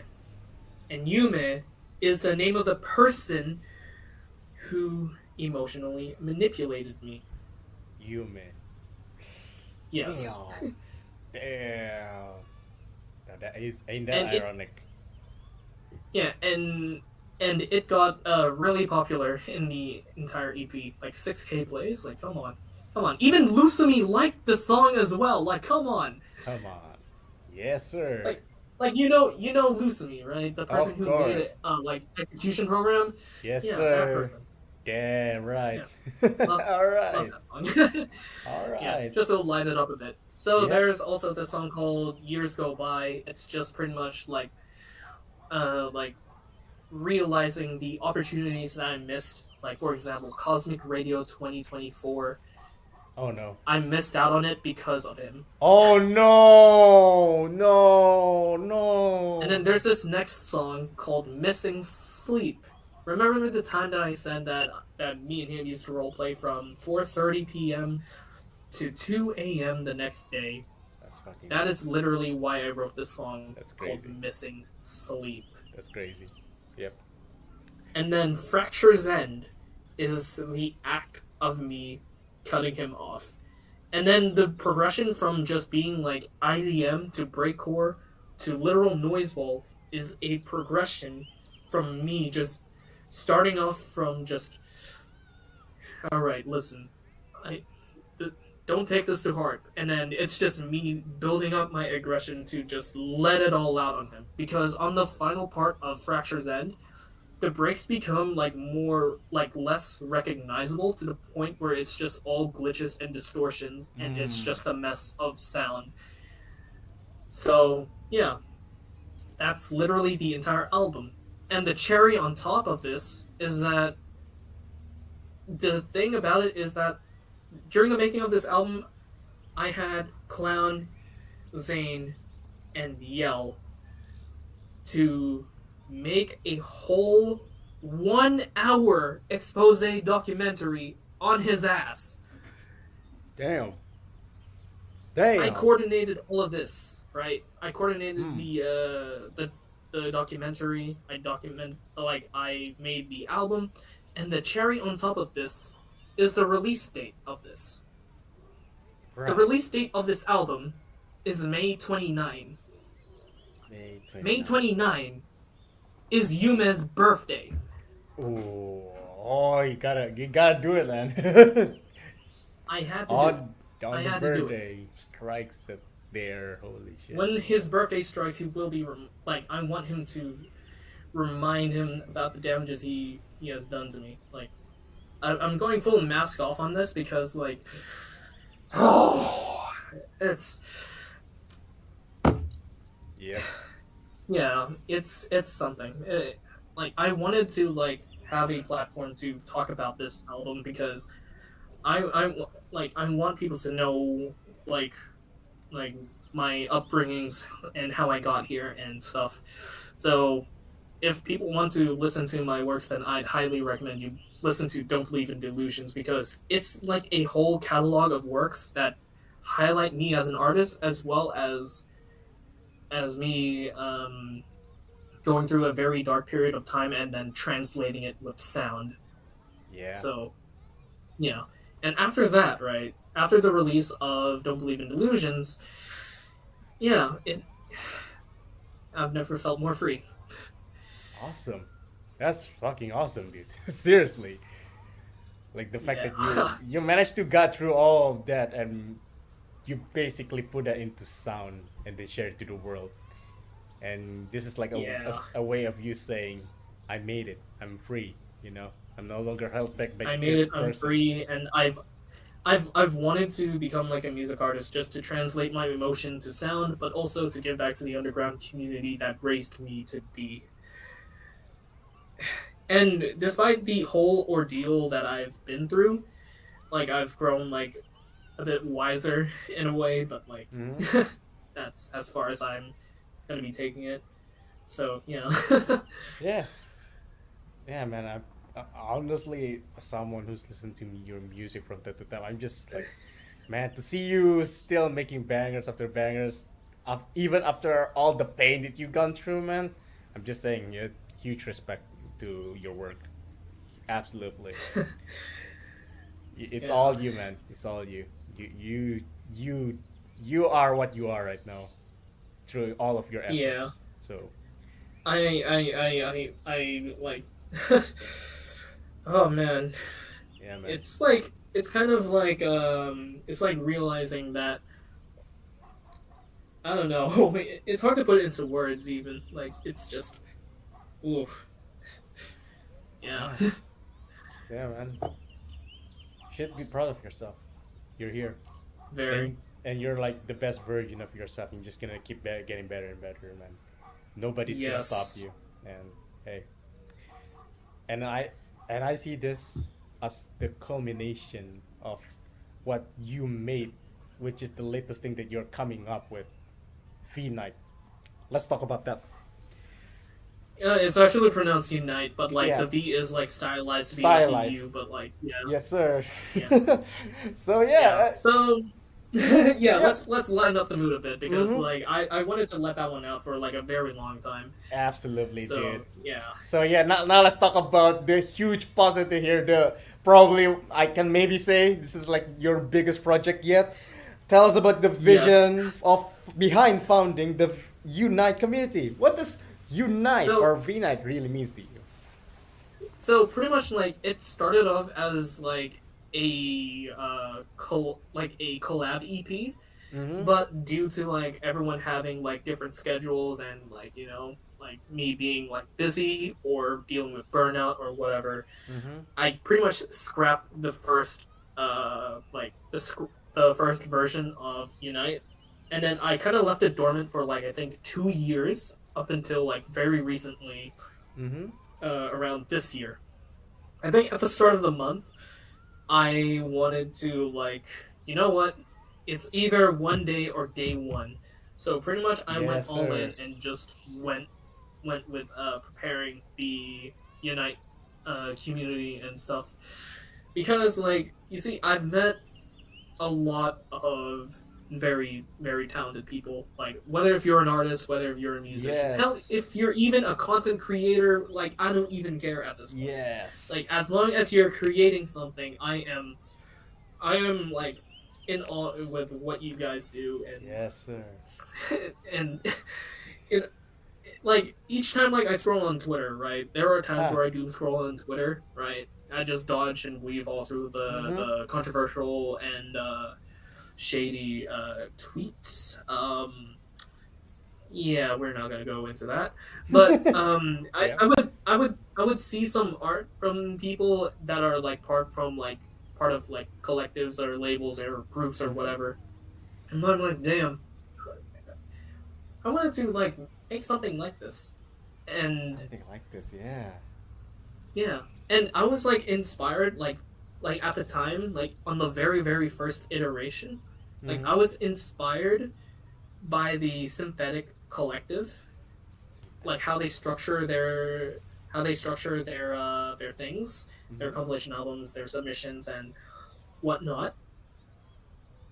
And I'm like, oh my goodness, like hopefully I'll get my works on there someday. Yeah. And how they organize their compilation albums and setting themes and whatever. But yeah, so ever since I started up the project, a lot of people, including like names that I recognize, such as Tatsuoto, you might commonly know him as Wyvern, Mm-hmm. um, Mm-hmm. G and B Chili. Um, the thing about G and B Chili is that like he's one of the first few artists that I've listened to on the beginning of my music production journey, I see. and Log, the person who made Self in Vivid Stasis, Oh yeah, and yeah. yeah, and the craziest join that I like two join the craziest joins that I've seen in the server would be like stuff people such as Tony, as in the Tony Kursa Yep. from Vivid Stasis, Hachimali and stuff, and Mm-hmm. was it? I'm not sure if it's Dandalus, Desktop Girl. I don't know. I don't know. I don't know, man. Yeah, man. But So yeah, there's so many like names that it's a lot. I'm very familiar on seeing like here, and Yeah. I want to like build something that is like build with the underground community in mind that share the same love and respect to the craft in art, whether if it's music and visual arts. Like, it's something I've always wanted to do, but since it's the first installation that I've of this project, like there's a lot to improve on, such as like setting up like what is it? Like a reference playlist, compilation themes, use of Google Forms for submissions, and considering of hiring a mastering staff.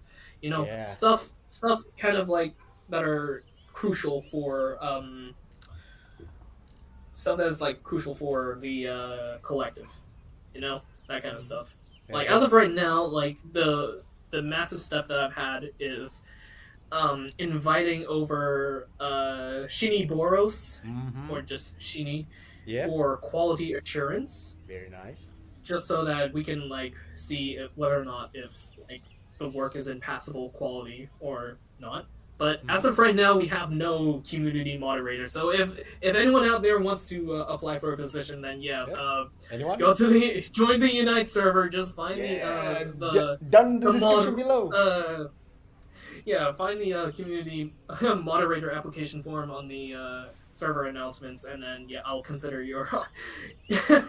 Join his server, man. He has a lot of bangers inside there. A lot of banger artists. Join it.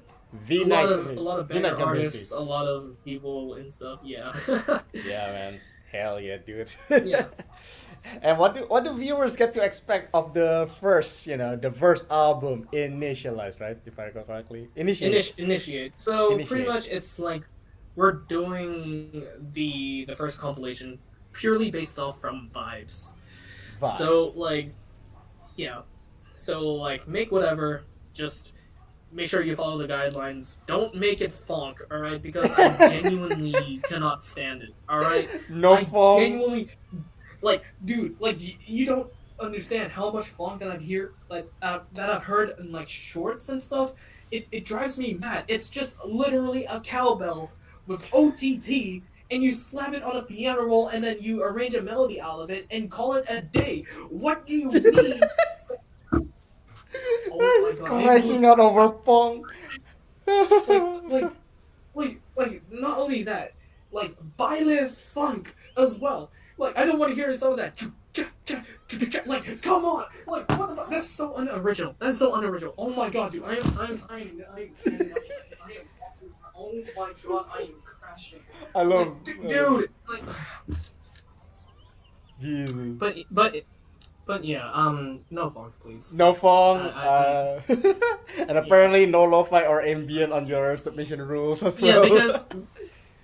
Because like I don't mind lo-fi and ambient. It just doesn't like fit the overall mood of the album. I just kind of like want it to be like somewhat loud. But I do have one exception for one person, because like they wanted to make a piano piece for this installation, and I want to save it for the final song of the album. So yeah, there's that.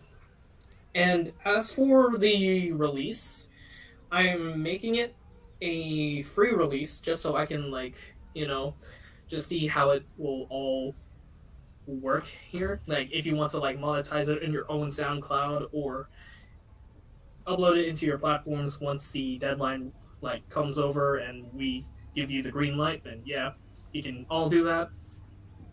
But as of right now, it's just me seeing if I can manage a huge project like this one. Like, of course, there's a lot of stuff to be improved on, but we're starting up, and yeah, I wanted to make it the best it can be. Hell yeah. And how's the journey so far? It's been like how many? It's been 2 months or something. I don't think it's been 2 months. I think it's what is it? It's I started this project late January, so I really started on this project on late January, kind of. But its upbringings as a collab EP really started off at 2024. So 2024. So yeah, again, it's been a long time. You know, you just been Yeah, wanting to do yeah, this for a long time, and you finally get to do it yeah, now. yeah. I put it down for that long because I just wanted to think of the direction of the project Yeah. about it, about like yeah. Mm-hmm. All right. So yeah. Yeah, I mean, still got a good amount of ways to go, right? When with the submission ends? Yeah. The submissions end like submissions close on the April, 4th of April. 4th of 4th April. of April, that's right. All right. Hey, if any musicians is here to watch, this podcast and wanna, share your music, share your vibes, come on. Here it is. Come on, what are you Year doing? Night 1 Come on, join edition. in. Join in, share the bangers to around the world, man. And I really support this project, man. It's like, this I'll is. try my best. I'll try my best, guys. This is my first time doing this project, man. Yeah, man. And honestly, you got this shit, man. This is awesome. Yeah, I got this. Yeah, I have my. I, Yeah. I like it's something that I've always wanted to do for a very long time, and like it's mostly because like it could potentially snowball its way into bringing in some rather big names into the scene. Right, right. Yeah, yeah, Yeah, exactly. There's the limits are endless when it comes to this kind of yes, the project. But limits and possibilities are endless. So I'm yeah, really excited for this project. I want to make it the best it can be, and yeah, man. I also wanted to see how the rest of you guys make your stuff because Hmm. I enjoy genuine art Yes, because sir. fuck AI. Fuck Fuck AI. AI. Fuck AI generated stuff, dude. Like Yeah. I know y'all can't see me, but like I'm just like throwing middle fingers right now. Like I'm just like Yeah, yeah, I'll help you out, man. I'll help you out. This yeah, there we go. is. Yeah, yeah. Yeah, Advent's my anger translator, guys. Yeah, I'm translating his move like fuck AI. Something like that. Let's go. Let's go. Let's go. Yeah, man. We want to see pure art, man, not AI generated shit. Am I right? Yeah. Yes, sir. And yeah, man. I really want to see how far you can go with this, cause I totally understand. I mean, I also want to do this podcast, the underground podcast, for a long time. So I feel like Oh you yeah. and I have some similarities in this kind of thing. My guy. Right, yeah, man. If I can shake your hands right now. Yeah. But that's all I can do for now. But really, man, yeah, all the best for you, man. You got my full support. Keep cooking. Thanks. Keep on Thanks, cooking. Advent. Thanks. Yeah, man, no problem. And yeah, Hell yeah. one more thing. I've been wanting to hear this for the longest time. Okay, I want to hear a little bit about the way you produce, the creative process behind crafting a new track, and how do you do collabs with other people? Like this is something that I'm always curious. Like I saw a lot of collabs. How do you guys even do, make a track when you're alone and compared to Um, when you're doing with someone else? How do you do that? so like here's the thing, right? Like most of the collabs that I'm a part of didn't get to see the light of day again. I'm gonna be 100% No! real with you. No! But Okay. there's a very few like songs that are collabs that are gonna be like out soon, but like we'll Soon. just have to wait for it. Soon.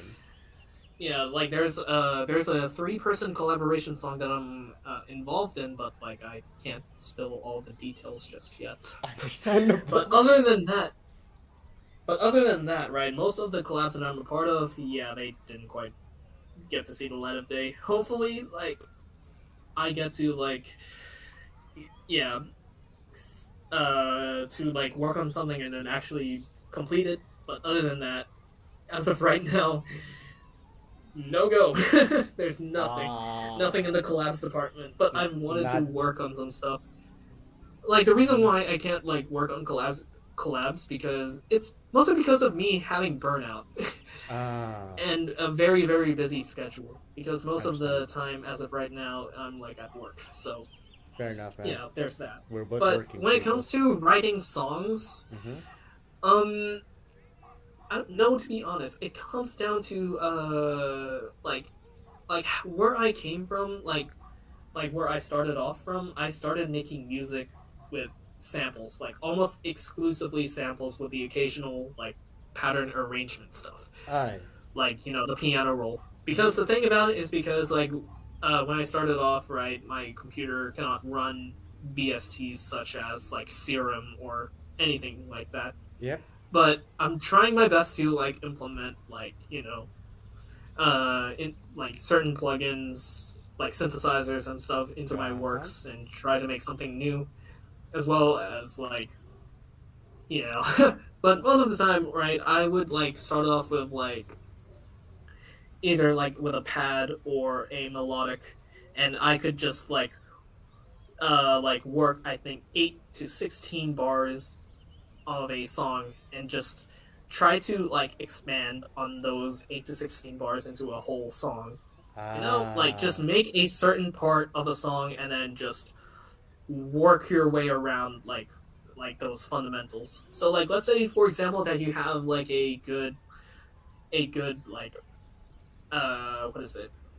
Like a good starting point, like, but it's like 16 bars long, right? And then you want to like add a bit of variation, like some, and I don't know, vocals or like I don't know, all those like different components that make the track complete. Then just work your way. Yeah, I'm just yeah. Yeah, just build up from what you have, and then just try to make a whole song out of it. That's like with the progression and everything. Like, yes. So just start off bare bones, and then just flesh it out as you go on. And that's like how you get started into this whole music production thing, right? Yes. And what about your current workflow? Yeah. How do you make your music nowadays? If I'm being real, I haven't like made some stuff as of recently because like I've dropped some WIPs, but I haven't made I did make an entire song, but that's reserved. Unite? Yeah. I heard it. I heard it. It's so good, dude. It's so good.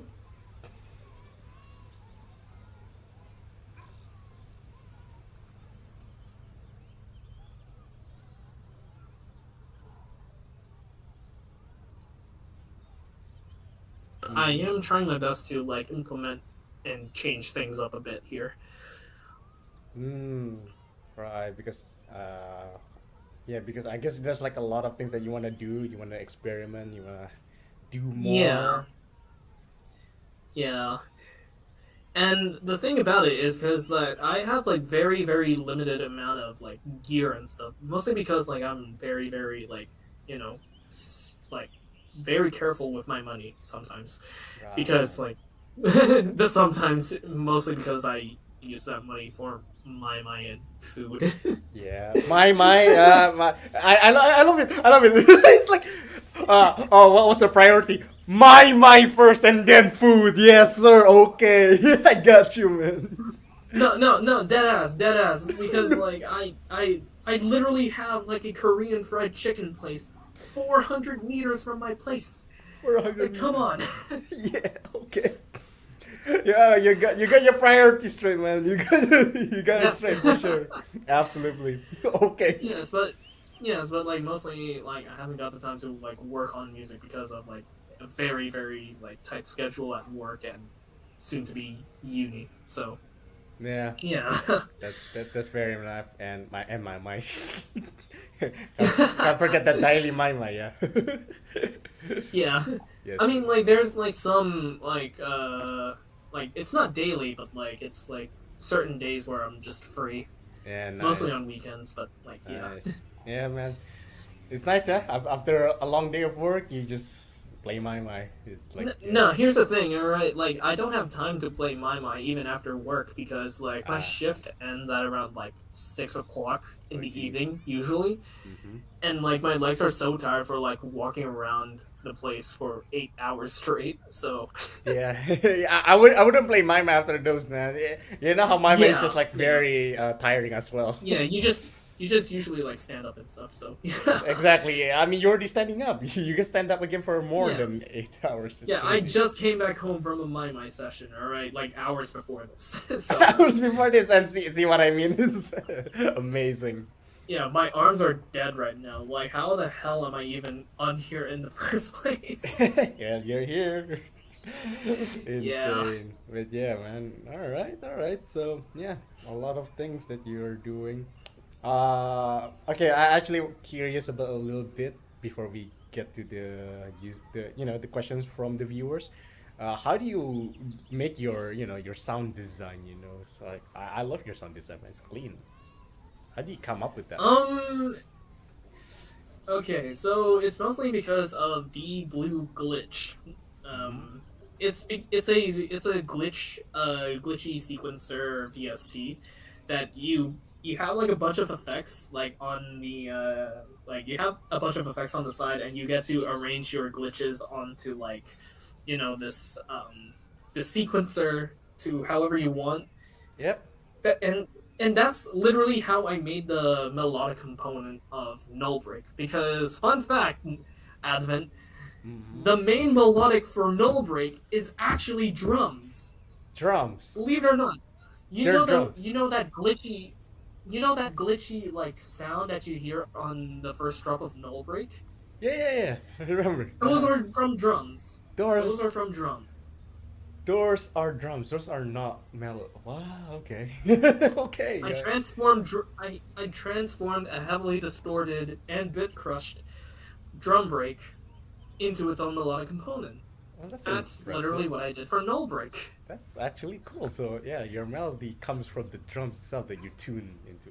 Yeah, that's what I'm Yes, saying. It's yes, that's nice. It's that's cool. that's that's like the one part, right? Like the thing about like my sound design is like it all revolves around heavy sample manipulation.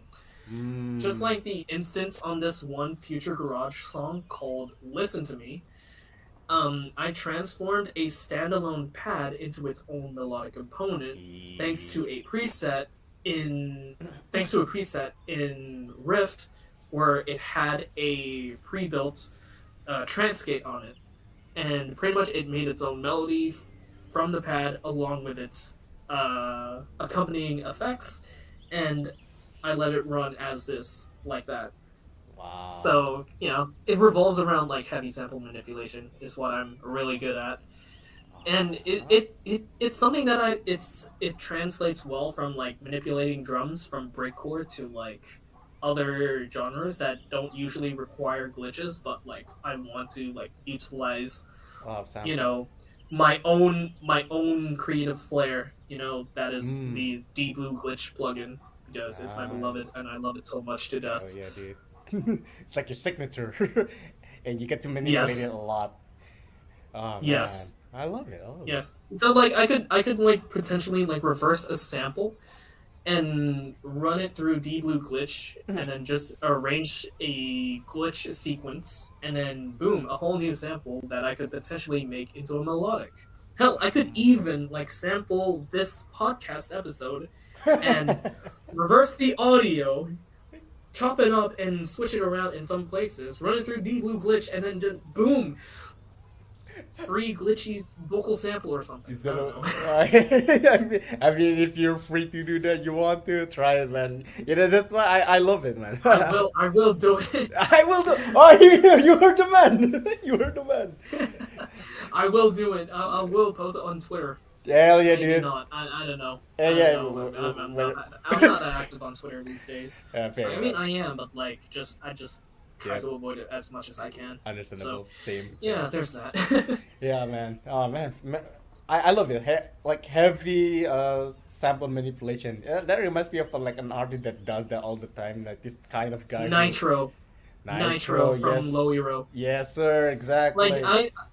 I remember like playing through Nitro's remix of "Let You Dive" in Archaea, and my God, it's so good. Like it it shouldn't have worked, but it did, and I love it so much because of that. Exactly. Yeah, because like you're taking a sample and then it just makes it into a completely unique thing. I love those kind of sample Yeah, guys. and then Yeah. You're creating miracles with Yeah. that. Damn. Yeah, and all This is it good. took is just one plugin, and that is that one. So yeah. Yeah. Hey, I Yeah, saw and it. then but like when it comes to like smooth, like atmospheric liquid drum and bass stuff, then I usually revolt like I usually like use what is it? Like jazzy samples and stuff Mm-hmm. to like create a feeling of like fluidity and elegance, you know? Like Yeah. because I'd like to admire like that element because it just makes it feel somewhat more human in a way. You know, like those influences that I get for liquid drum and bass is like I'm saying these names again, right? Caliber, Alex Perez, LSB, Tokyo Yeah. Pros, and Halogenics. Those guys, right? Yeah, they make liquid drum and bass that are like just so good. Very. Yeah. Yeah, man. That are like also like jazzy and stuff. But like Wow. yeah, I love Jazzy bit. Jazzy DNB. Oh man, it's awesome shit. yeah, You jazzy see- drum and bass is like really good. So yeah, yeah, there's that. it's peak, man. It's absolutely peak. Amazing. So yeah, and Yeah. that's that. There you go. That is you at your present right now. That is chapter 2, which means we can finally get to the user questions. This time we got some. Woohoo! Oh my god. Oh my god. I'm kind of nervous. Yeah, let's go. Here we go. Let's fire these ups. All right. Here we go. Oh my god. First Here we go. question: have you played any Guitar Hero games? No, I have not. Understandable. It like of course like yeah I can appreciate rock, but like it's just not my thing. So Understandable. But hey, I know your track, your newest track has a little bit of rock element to it. I love it. yeah, I wanted to like fuse like the elements of like metal and Eurofunk on that one. So yeah, there's Yeah. that. Yeah, metal and neurofunk goes so well together. Like, it just it's Yeah, I just should really try cool. making that. Yeah, like I know a friend of mine IRL who just shreds on the guitar, and I'm like, I wonder if I can Yeah, like, collab, and man. I wonder if we could like, I wonder if we could make like a pendulum esque collab. Yeah, You know? Yeah. you can, you should, you can and you Hopefully. should, can and you But should, here's the man. thing, like he's not that active like on social media these days. He's just prioritizing his life and stuff. You know, like Understandable. he's a very busy person. No. So yeah. Yeah, man. But hey, man, you gotta do it, man. I mean, it wouldn't be. It will be pick. I trust. I can trust. I can say that. It will be pick. uh, So yeah, there you go. Yeah. Next question. If you have a dream car collection of 5 cars, what would they be? Obviously, I'm putting in the Dodge Viper SRT10 ACR in midnight blue, the He- 2009 model. Peak. Yeah. Okay. Okay. Hell yeah, dude. The next car that I would put in there would be the Porsche 918 Spider Concept, not the already released one. The concept model is way better in my honest opinion. Oof, car number 3. Car Like, number 3. hmm. Hmm. It's hard for me to think because like there's a lot of cars, but like Yeah. I'm trying to remember. Yeah. Come on. Come I on. think car number 3 would be the Pagani Hyora. Peak. Yeah. Let's go. Let's go. And for car number 4, I want to like pick a JDM car, which is none other than the Honda NSX. Oh, peak. And then if I were to pick like a muscle, like an old school car of choice, Yeah. then I would I would honestly pick the Corvette Stingray. Oh, you got you got great taste, brother. Hell yeah, dude! One hell of a collection right there, dude. I really love that. Hell yeah. Hell yeah, dude. Where do you get these cards from, huh? GT5? Gran Turismo 5, Gran Turismo 6, Yeah. Need for Speed Hot Pursuit, Yeah. Need for Speed Most Wanted, Yeah. and not more specifically the 2012 game. Like, Yeah. hot take, the 2012 Need for Speed Most Wanted is pretty good in their Yes! own right. Yes, it is. Yes, it But is. like, I honestly prefer the OG Most Wanted. True. There's also Forza Horizon 4, and yeah, there's that. Yeah, I know this because some cars you mentioned definitely appears on GT5, and I was like, yeah, this man knows ball, dude. Hell yeah, this guy gets I it. honestly really love Gran Turismo 5. I really, Like it's so good. My favorite part about this about GT5 is the endurance race. oh, Like you really have to focus like to win such races, and like you have to do genuine pit stops and stuff. Like yeah, especially when it comes to like the Le Mans 24 hours yeah, race yeah. That was around the nice. Circuit de la Sarthe and the Nürburgring 24 hours. Yeah. So like you would even like just like I don't know, pause the game, just take a quick breather before locking back into the race Yeah. and stuff. So yeah. or just use the B spec one. Just No, honestly, B spec is boring. So It like is- I kept it it is at I kept it at like level 16 while I kept my main one, which is A spec, at like level, I think level 20. No, not level 20. Level 32 if I remember oh, correctly. yeah, dude, gamer. Yeah, I don't think I have the patience to do endurance. Yeah. I mean, Gran Turismo 6 is kind of like a, like the easy way up for me because like you get to get these Vision Gran Turismo cars for like Yeah. at least 1,000,000 credits each. Mhm. And my favorites in the Vision GT has got to be the Mazda LM55 and the Chaparral 2X. The Chaparral man, classic. that shit's so good though. That has Yeah, heaps laser of engine and downforce. everything. Yeah, dude. That crazy downforce. Insane. Love the car. Yeah. Yeah. All right, Alright. next question. Next question. Let's see here. Oh, have you by chance played any gacha games? I mean, you do. You Yeah, I answered do it. play gacha games. Yeah, I played Azure Lane, but there's also like there was a whole arc of me playing like other gacha games from Hoyoverse such as Genshin, Mhm. HSR. HSR is like my main Hoyo game at this point HSR. because like I had an Acheron that has a absurdly high crit rate, like crit damage, but a really low crit rate. Like I call this one the Gambler Acheron build. Let's go gambling. Let's go gambling. Let's go gambling. Gambling. Gambling. Gambling, I no. fucking love gambling. No, don't. We're not promoting gambling on this podcast. We're not gambling. But yeah, I played like the Hoyo Big 3 gacha games, which is like Zenless, HSR, and Genshin. I also Yeah. played a little bit of Wuthering Waves because it's just not my like. I could see the appeal, but like it's just not for me. I Fair also enough. played Cookie Run Kingdom, Cookie Run King. Which is- Uh-huh. which is honestly a nice change of pace actually because I could like decorate my kingdom and stuff. Like, come on, like what can you do in CRK, man? Like, I genuinely like it. Yep. But I haven't been playing it recently because like I have been busy and stuff. And there's also Nikke that I've been playing as well. Nikke. God, I love Rappy. What's that? Nikke. Oh, Nikke. Ah, yeah. That game.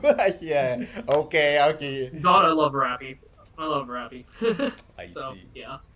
Oh man. I see. Cerberus in the chat just said a once in a blue moon crit Acheron. That's like Yep. that's how I would describe my Once in a HSR blue moon, Acheron. great. Gotta love to see it. No, because here's the thing. My Acheron has, I think, like 260 or 283% crit damage. So Yeah.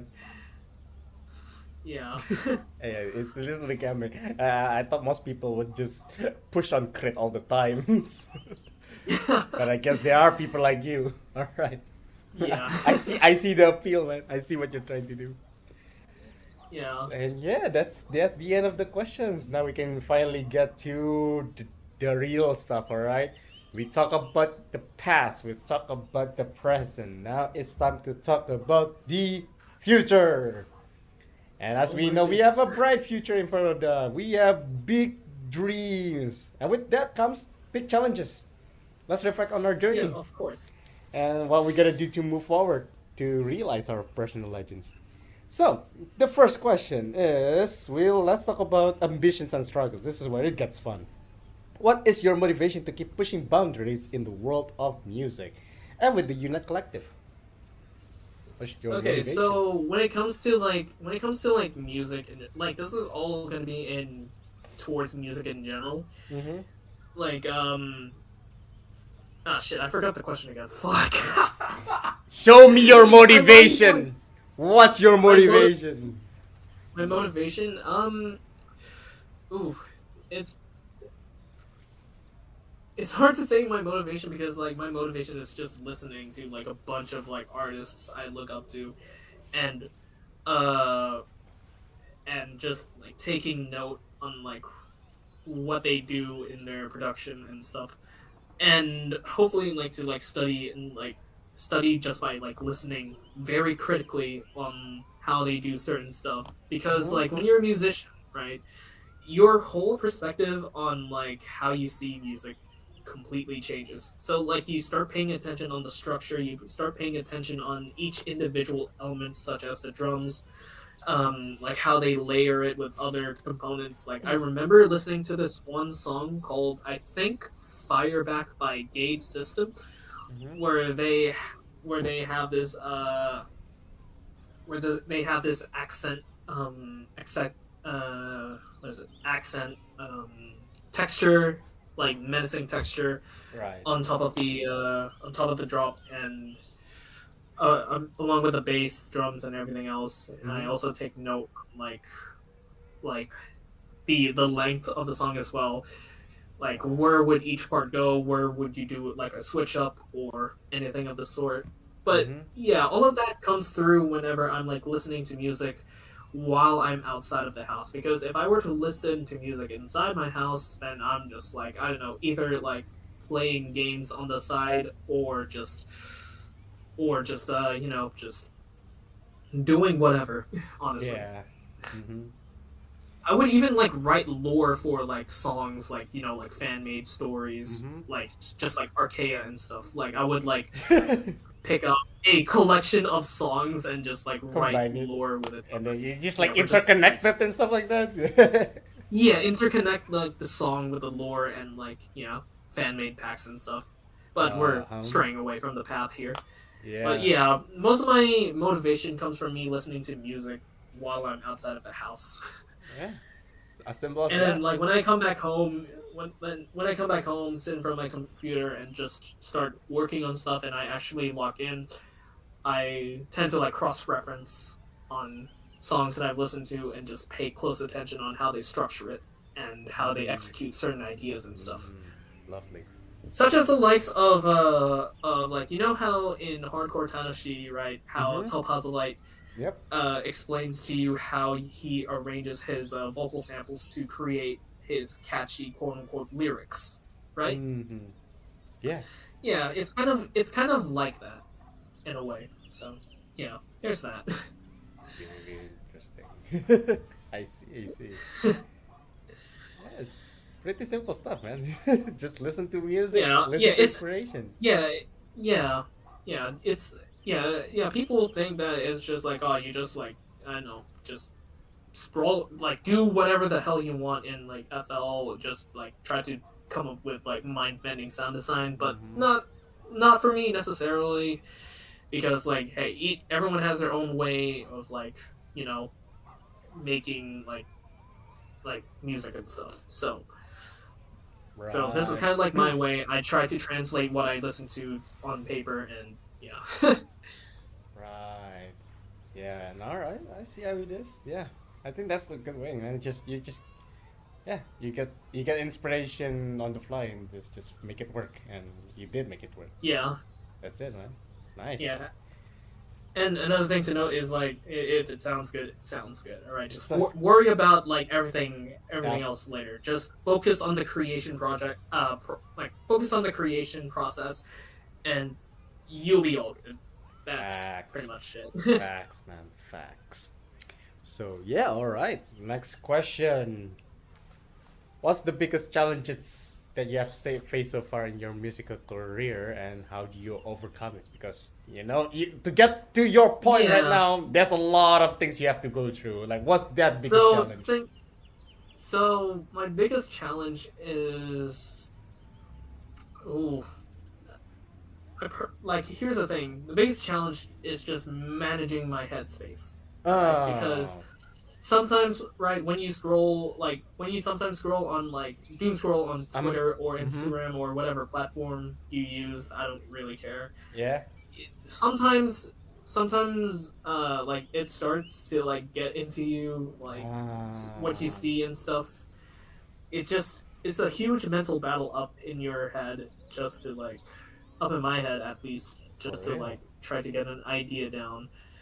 And the constant thought of like just being left behind in a way, like Ah. and also like the fact that like I don't get much time to like work on like projects and stuff like how I wanted to because of a very cramped like schedule and stuff. Mm-hmm.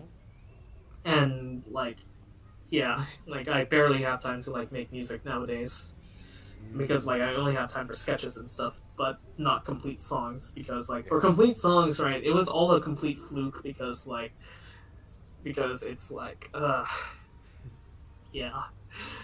Yeah, it just comes in and then poof, it's just gone.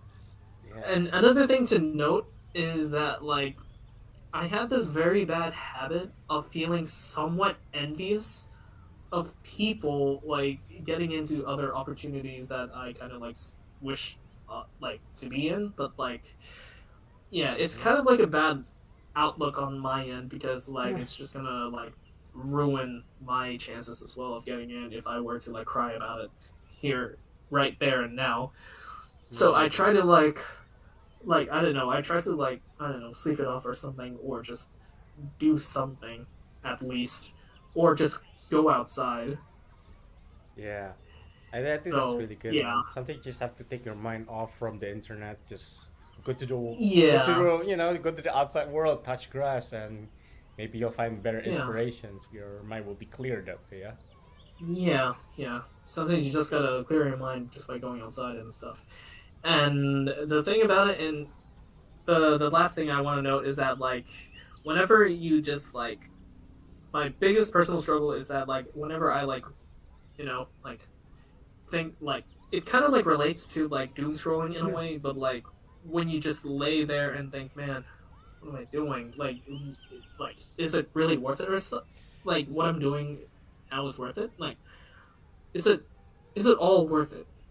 Because like and another thing to say is that like do I really even belong here? Because like you see you have all these amazing artists pushing out like amazing like quality work and like getting into stuff and opportunities and stuff something like that, but it all comes down in my head thinking that I am talentless in a way, that I don't know how to do proper sound design and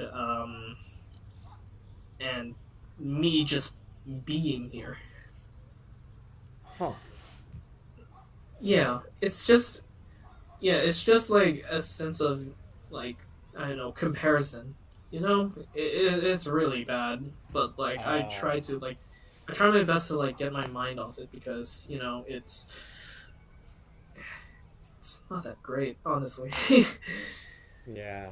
I mean, there's the old saying, comparison is the thief of joy. So the thief of yeah. joy. I agree with that. Yeah, I agree.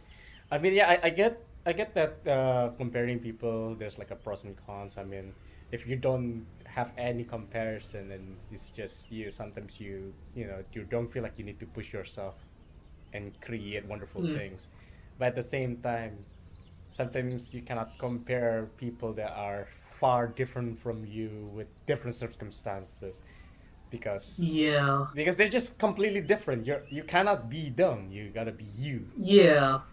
Yeah, because Yeah. it's only when you become yourself where you can create something unique that you know as no one else can be, right? Yeah. Yeah. Hmm.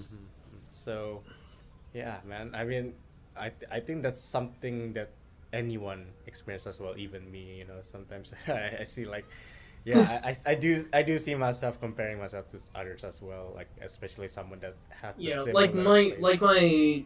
Like my goal as of right now is to at least be good at something, whether it be a rhythm game or anything like relating to music or something. I don't know, but like I just wish that I could be good at something. But oh You are, well. but you are. That's the thing. You are though. Yeah, yeah, but like yeah, there are like those nights where you just like, Yeah. man, I suck at everything. But But I do yeah, understand. Yeah, those moments where you are only with your own thoughts is where you can think of it. That's like, yeah, I yeah, guess sometimes for me I just have to get myself busy so I don't have to think about those things, and then just do it. It doesn't have to be perfect, and just go for it. just go all in. Just go all in, yes sir, man. And you know what? At least you got through. Even with all Yeah, of those thoughts, you got through, and then you're still producing bangers. I'm telling you, you are cooking, yeah, and you're just getting better. So, I'd say just keep doing what you're doing. Keep doing more things, explore more things, and just look for more things, man. of course, of course, of course. Hell yeah, dude. Peak. Also, Vervid high tech suit. Sorry, Bro, sorry about that. oh, what was that? What was that? I didn't hear that. Yeah, yeah. Don't worry about it. Don't worry about it. Yeah, don't worry about it. You guys didn't hear anything, right? Yeah, okay. Yep. Okay. It's a bit of a Yeah, fun. but also like I just want to like for like help for people that actually like help me out in this and like this dark time of me just being like laying there feeling like a piece of shit, right? There's always like this group of people that I always want to give thanks to. So yeah. Yeah, the Yeah. underground. The underground is what kept you here. Hell yeah. Hell yeah. So let's brighten up the mood a little bit. How about we talk about what other rhythm games do you want to debut in? Because Ooh, Vivid that is a Stasis really is good one. question. Vivid Stasis is one. Vivid Stasis is one. Now I let's go for the want second. To Alright, I want to try and well, first of all, I would like to preface no, Osu does not count, alright?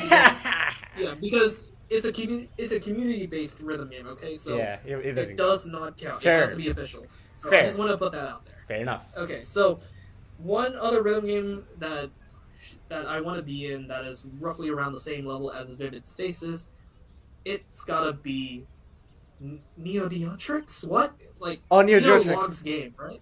Yeah, Yeah. I heard about that one. Yeah. It's the little bit of that I sound want to vortex like thing. make something for it. Yeah, I want it. No, it's mostly on Geki, I think. I don't know. Yeah, Ongeki. Right. Yeah, it's like Ongeki. Yeah, That's I right. want to make something for Neo. Okay, yeah. That's roughly around the same level as Vivid Stasis. But if I Absolutely want to doable. step up a bit higher, then it's either Thigros or Lenoda.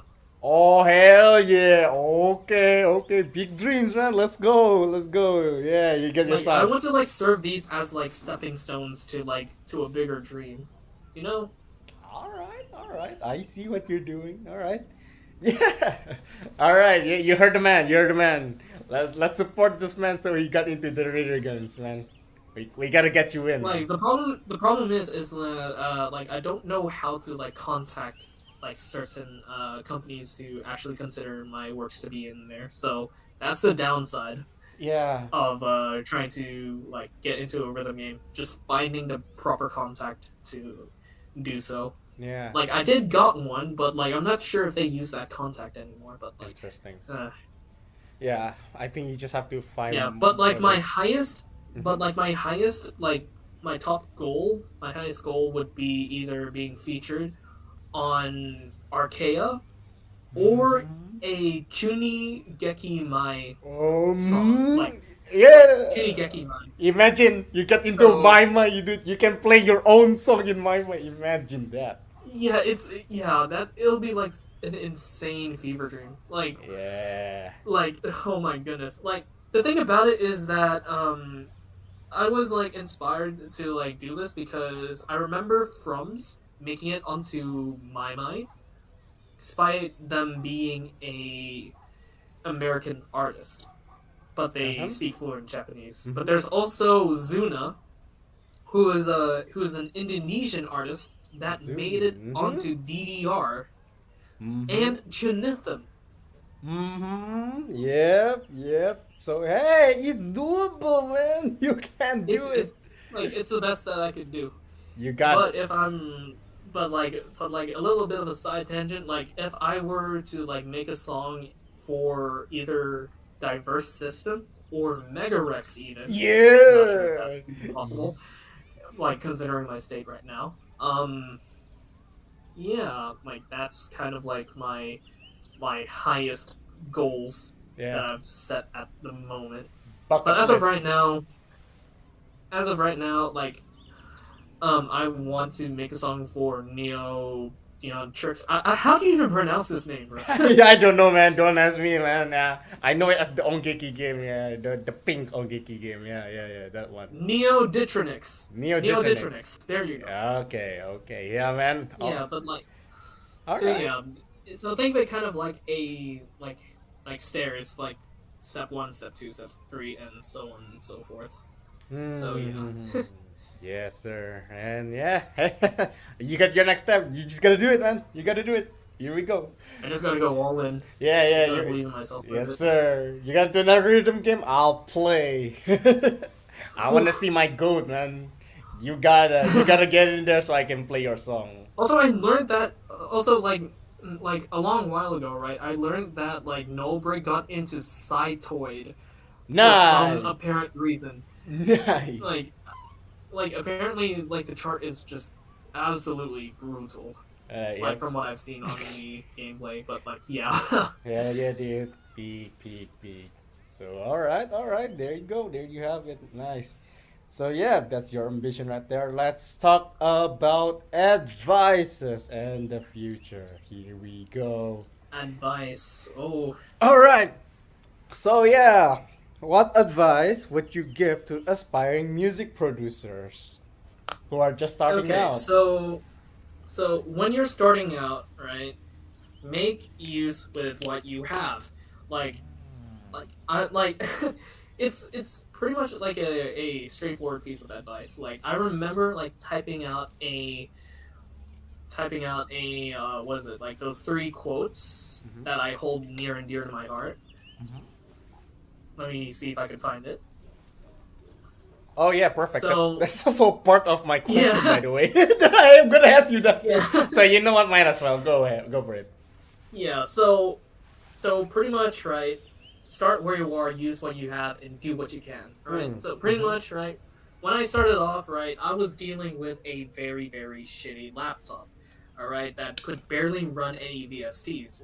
So the best way to do it, to start when you're with a shitty computer, which is in my case, right, just try to make something that sounds good. That's my only piece of advice if you're starting off. Try to make something that sounds good. Yep. All right, like don't let other people discourage you from saying that this shit is ass or whatever. Just try to make something that is good. If you're happy with the product, then that's a good starting point about like where like you should start in music production. And if you're feeling confident, right, like to get like more tools and equipment, right, you like go on ahead to like go on ahead, but be very careful on what you buy because sometimes like they might not work as intended. They might like shill you from your money or anything of the sort. Yeah. So All right. if you want to like find like good samples, good VSTs and stuff like that, sail the 7 seas, but take very big caution about what you download on there because you never know, you Malware. might be downloading a virus or anything of the sort, right? Yeah, be smart. It, Be smart while you're out there. All right, like I've seen gameplays of Welcome to the Game 1 and 2. I don't know, scrutinized, freaking the waiting room. yep. Yeah, I know the What game. else? You know those games. Yeah, I'm very aware of like what goes down over there. So, Yep. but I know that might be like an over exaggeration, It but is. like just take it with a grain of salt. Just be careful while you're like, just make sure like when you're buying something, just make sure it's like from a trusted like, source. Just do your research before you actually purchase something. Yep. So yeah. Yeah. Just be careful out there in the seas, man. You don't want some. I don't And know. when it comes to like learning how to do sound design, Mm. search up tutorials on YouTube. That's literally self-explanatory. You can like there are some techniques that you can do on music production that could stick with you for a very very long time. So let's say for example like you want to learn how to do automation on an EQ or something, Huh. right? So like so you watch a tutorial, you keep that in mind, and then like the principles are still there, just applied in different contexts. You know, Right. All right. so like it's important to like build up on your knowledge um in understanding your tools and stuff. Right. Which brings me to my next point: understand your tools, and don't like impulse like buy on impulse on like the latest gear and stuff. It's yeah, yeah, Right. it's self-explanatory, really. Just yeah. Yeah, I mean, you're buying new stuff, and then you're gonna have to learn it again on how to use that new stuff, and then you keep doing it. You'll never master it, right? Yeah. And another thing to note is that like using presets is okay. Like it helps you to get your like you can do whatever you want with presets. It just gives you a bit of a head start on how you like do them. Like you can even reverse engineer on how certain things like how certain sounds work. So using presets, they're okay in two contexts, right? They're good for reverse engineering, like learning how it works, as well as like you can modify that sound to make it your own and stuff. Mm-hmm. And don't stick to only one genre. Just mess around with other genres, see what you can do, just I explore. see. Like that's what I did in my music production works. It's Gotcha. yeah. All right, all right. Well, that's a lot and of reading. and And and another thing, just have fun producing. That's it. Because where's the fun in producing if you're just gonna be salty all the time? yes, Just have sir. fun producing.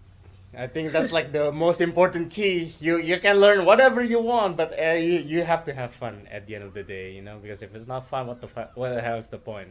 Do something else if you don't Yeah. have fun. Yeah, man. Yeah. I see that. It's a lot of hard work, man. If it's not for your passion, yeah, I don't think you wouldn't want to keep doing something that's not your passion, right? Exactly. You're just really Exactly. passionate, man. It's like what, a decade Yeah. long passion. That's impressive. Yeah. It's a decade-long passion turned into like into a genuine career that I could follow through. Hell yeah. Hell yeah. So you listen to I that, mean, yeah, like if I were to keep on following like this mindset that I have in like just focusing on like what I do and just go all in my production, maybe or maybe not, but maybe I could probably slide a release over an NCS or Monster Cat, perhaps. Nah, just kidding. Hey, who knows? What am I doing? I might be delusional. Hey, we don't call that delusion. No, that's ambition right there. That's your dreams, man. We gonna pursue our dreams. Hey, who knows? No, yeah. Who knows? You just need to do what you need to do, man. You can do it. Yeah. Yes, sir. Yeah, All right, yes, so sir. yeah. absolutely banger advice. I'm sure any musician can follow that. So I love that. All right, cool. Absolutely awesome. Let's move on to the next question. Where do you see yourself and the Unite community heading in the next few years? Let's say 3 years. Hon- Honestly, like I'd rather not worry about the future because I'd rather focus on the now All right. because yeah, because I want to keep things like a surprise for me because like if I were to anticipate something that I foretold like I don't know like years ago, right, and it don't happen, then I feel like I just scammed myself out of this like reality. So yeah, I want to like wait and see for myself. I just keep on doing what I do and just see where it takes me. Like I'd rather not spoil myself. Right. Think of it kind of like when you're like excited for an anime, right? Hmm. Like you don't want to spoil yourself, right? Yeah. What a That's how I good. want to approach the Unite project. Okay, okay. What, that's a very good mindset. I love that mindset. Yeah, maybe I should thought of that myself as well. Yeah, it's the mindset where you don't have to think too far about it. You just do what you can now, because now is what really matters, not later, right? Exactly. Yeah. Exactly. I love that. That's a very fresh way to take on that answer. All right, love it, man. Good, good shit. All right, Yeah. right. A few more questions to go. I think there's about three more from now, so I'm just gonna ask you this one. I know you've been, telling us quotes here and there, and yeah, obviously my question is like, what's your favorite quote that you hold very dear? And you obviously already covered a lot of those. So let's just summarize Ooh. what you love. Yeah, let's summarize the quotes that you love, so you can, so the people here can hear it out, and then maybe it can come Okay. useful to you, to everyone. Honestly, like there is like a bunch of quotes that I share between me and my friends Uh huh. that are currently in chat right now. As of right now, I'm not sure if they're like here right now, but like, whatever. But like, but like, I want like there's this one quote where like I want to highlight. Where is it? I'm trying to find it. Take your time.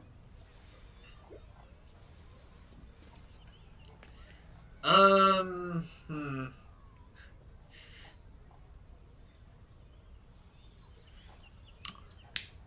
There's so many. There are so many. Oh my god, I can't even pick one. You're like you have like a quote of a book of quotes, the quote book or whatever that you call it. Yes. It's insane. Yeah. Honestly, like I would say mama didn't raise no bitch, which is why I'm going out like a motherfucker. Okay, yep. Valid. Mama reign in, no there is no bitch, yeah. Yeah, but like my friends can like I don't know like vouch for like other quotes that I've said. But oh well. That's personally one of my favorite ones, but also one of my most motivational ones. Yeah, you ain't no bitch, man. You just fuck it, man. Be brave. Just fuck it, we ball. Fuck it, we ball. Oh my god, every single person who is been in this podcast says that. Oh, fuck it, we ball, man. That's just the universal quote here. The most universal quote that is yep. It's just so funny, but it's such a good quote in the end of the day. It's so universal. Fuck it, we ball. Yes, sir. Yeah. Oh yeah. Yes, sir. Yes, sir. All right. Awesome, man. All right. All right. So, second to last question. All right. This one's gonna be very deep. All right. I know that you don't see the future, but let's say I ask you this: what is your end goal? You can interpret it however you like, but what is your end goal? My end goal Ah. is to have at least one song in the following games: Hmm. La Nota, Archaea, or Mm. any Shugeki mice game. Like if it's either like My Ongeki or Chinethum, right? At least like one of those three, right? And they all gotta be like at least like close to a boss song or something. Like I love the idea of a boss song and I want to like interpret it in my own way. And yeah. I think Yes. Null Break Shatter is like a perfect starting point for me because like it's like a chart that was never meant to be, but it came Yeah. to be anyway. Yeah. Because like if you remember the lore of Null Break uh in its earlier days, right? Like it was apparently like so difficult that Tony had to like dial it back, or maybe Yeah. yeah. I think like sure Oh no. Oh no. will have Sorry, unnerfed Null Break, but my hey, TV at is. least Sorry, you cut off a little bit, bro. I gotta dial in your TV. Hold on, no, I gotta radio the frequency. There you go. Are you good, yeah, man? change the frequency. There we go. There we go. But yeah, like Null Break Shatter is kind of like the perfect place for me to start because like it's kind of how I envisioned like how some of my songs would be like Mm. sometimes, but like I want to make like genuine like stuff like how Juggernaut makes his stuff or Yeah. how Lauer makes his stuff, but with my own glitchy creative flair. Hell yeah. Okay.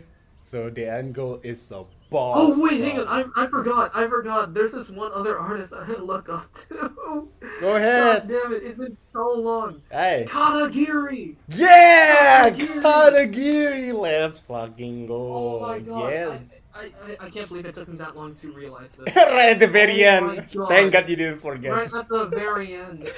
Oh my god. Okay, Dude, the Katagiri. person who made Hive Mind, dude, I love that chart so much to Yeah. death, dude. Archaea. Hell Uh, yeah. like the reason why I love Katagiri so much is that like he has his upbringings as like a SoundCloud breakcore artist, mashcore artist, and he got himself an official feature on Taiko no Tatsujin. Like Ah, he won a song contest there, and I'm hell like, yeah. oh my goodness, one day it'll be me. One day it will be you. Yes. Yes, dude, you got what it takes, dude. You got it, man. You can. And also another thing to note is that like another like piece of motivation that I've had in my music production would be from Getty, right? From Hardcore Tanashi. Now here's the thing about Getty, right? I remember this one video where like Getty, Sraver, and Lauer are kohais in Hardcore Tanashi, Yep. and Aran and Kobario, right, took them out to a campsite where they bonded together. Right. And during the car segment, right, Getty, right, said that he started producing music in his 20s, and that kind of inspired me in a way, saying that hey, it's never too early to start. Yeah. As of right now, I'm close to turning 22, so Yeah. Still far away. so that gives me like a bit of like hope, a little bit of motivation to like keep me going in my music production. So yeah, there's that. Still got so much to go, man. You're still so young. So many things that you can do. It's never too late. So, what's better way to start? Than now. This is the perfect time to start. So, Either one day or day one. either one day or day one. That's I think is the perfect. The perfect quote for you is that, and I really like that quote. So, yeah. Yeah. One day or day one, which leads me to this final question. What's next for the Underground Architect and the Unite Collective? Well, like I said before, the anime spoiler anatomy, like what is it, analogy? Just don't worry about it. Sit tight for the ride. Don't worry, We'll stick. be all good. Yeah, so what's next? Well, you gotta stay tuned to the next episode. You gotta stay tuned. Yeah, the next episode of This is Vervid. kind of like This is kind of like a was it a cliffhanger from a Dragon Ball Z episode. Yeah, exactly. Will Vervid pave the way of the Unite Collective? Will he make another song? Will he make a song about the very anticipated base art that was supposed to be releasing sometime around 2026? Find out in the next episode of the Unite Collective. The Unite Collective Z. Something like that. Yeah, amazing. Let's go. Let's go. There's so much more things that you can do, and hey, I'm just so happy that you've been sharing with us all of this. A lot of wonderful insights about the way you make your music and your upbringing, and yeah, man, and how you got here has been a huge inspiration for all of us, and that's why I have a massive respect for you, man. And I just hope that you can keep on cooking, and hey, this is the what was it? This is the underground podcast where we'll keep in touch with underdogs destined for greatness. I think you are the perfect guy, man. You are the guy. We'll keep in touch with you.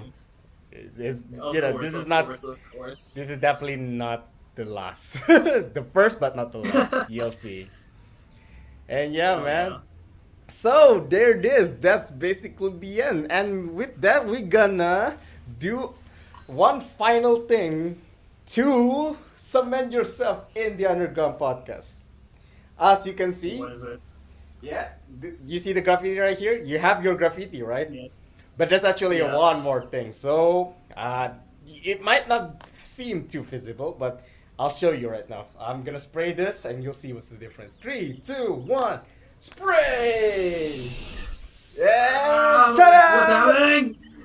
Boom! Do you see right specifically right here? Your color is now integrated into the Underground Podcast, the logo of Underground Podcast. Oh my god! So yes, you are part of Underground. go. Your personal color is there. You see the color? You see blue from Oh my Mako. God, You yes, see my I see color, it. orange, and then purple from Yes, Vera, and I now see it, I see it yours. There it is. I'm part of the squad now. Let's You, go. you are part of the squad, and you will always will be. So that is it for the Underground Podcast, episode 3. Woo! We're finally done. Let's go. Let's go, dude. Thank you so much for being here, man. It has been an awesome time Oh talking my to you, god! man. Huge thanks to Advent for organizing this, man. Ah. Dude, I've been hyping myself up over this for the longest time, man. Mhm. Like, come on. Yes, sir. Like me being a part of the podcast is just like not on my bingo list. And So yet, like, yeah. and yet you're here, man. How are you feeling? Yes, oh my goodness. I'm actually excited. I'm actually motivated now. Let's go, man. I'm happy to hear it, man. If this motivates you to create more banger music and keep cooking with your own community, man, I love to Hell see yeah. it. I love to see it, and I see this as a Would massive love to see it. success. Yeah, I'm happy to do this, man, because I do this for all of us, man. So we're gonna Hell reach greater heights and be the best version of ourselves. So keep cooking. Hell yeah. Keep cooking, man. There you go. I will. This TV will keep cooking. Yes, this TV will Okay. keep cooking. Like I have a stove, but like y'all ain't ready to see that form of me yet. But like You have a stove. Amazing. I have a stove. Y'all just not ready for it. Well, for now you're a TV. So yeah, a round of applause for Vervid once again. Woo! Yeah. And yeah, any final message to everyone here before we, close up, before we terminate this podcast? I would like to give a shout out to the Unite Collective or sir. Project. I don't know what to call you guys anymore. Like, I'll just call you the Unite Project or whatever. Mm-hmm. But yeah, huge shout out to Unite Project. Yeah, I'm going through your submissions as well as like hanging out with you guys. It's really nice to see y'all pull up and be interested in this huge passion project of mine. I would also like to give a huge shout out to my folks over in my friend group called the Brain Dead Central. I'd like to give a shout out to Bean, Cerberus, Zane, Groomy, Nashi, and Moshi. Mm-hmm. And I would like to give a shout out to everyone else that is in the Vervid Haven Discord server that are here with me since the beginning. Hell yeah. Shout out And also, I'd like to give a massive thank you to Advent for organizing this whole podcast because because come on, like if it weren't for this podcast, right? I just want like an outlet to speak up about like all the things. my processes and my things and stuff. So yeah. Absolutely no problem, man. It is my pleasure, man. It's an honor to have you here. And also, Small Al, I said hi. Same. Alright, man. With that, we are good to go. Thank you all so much for watching. Tune in for the next episode of the Underdog Podcast. I have more people that have thoughts that I want them to be here. So, yeah, man. Vervid and I is gonna say goodbye. Goodbye, everyone. Have a good Peace out, night. guys. Day. Take care. Take care. See ya.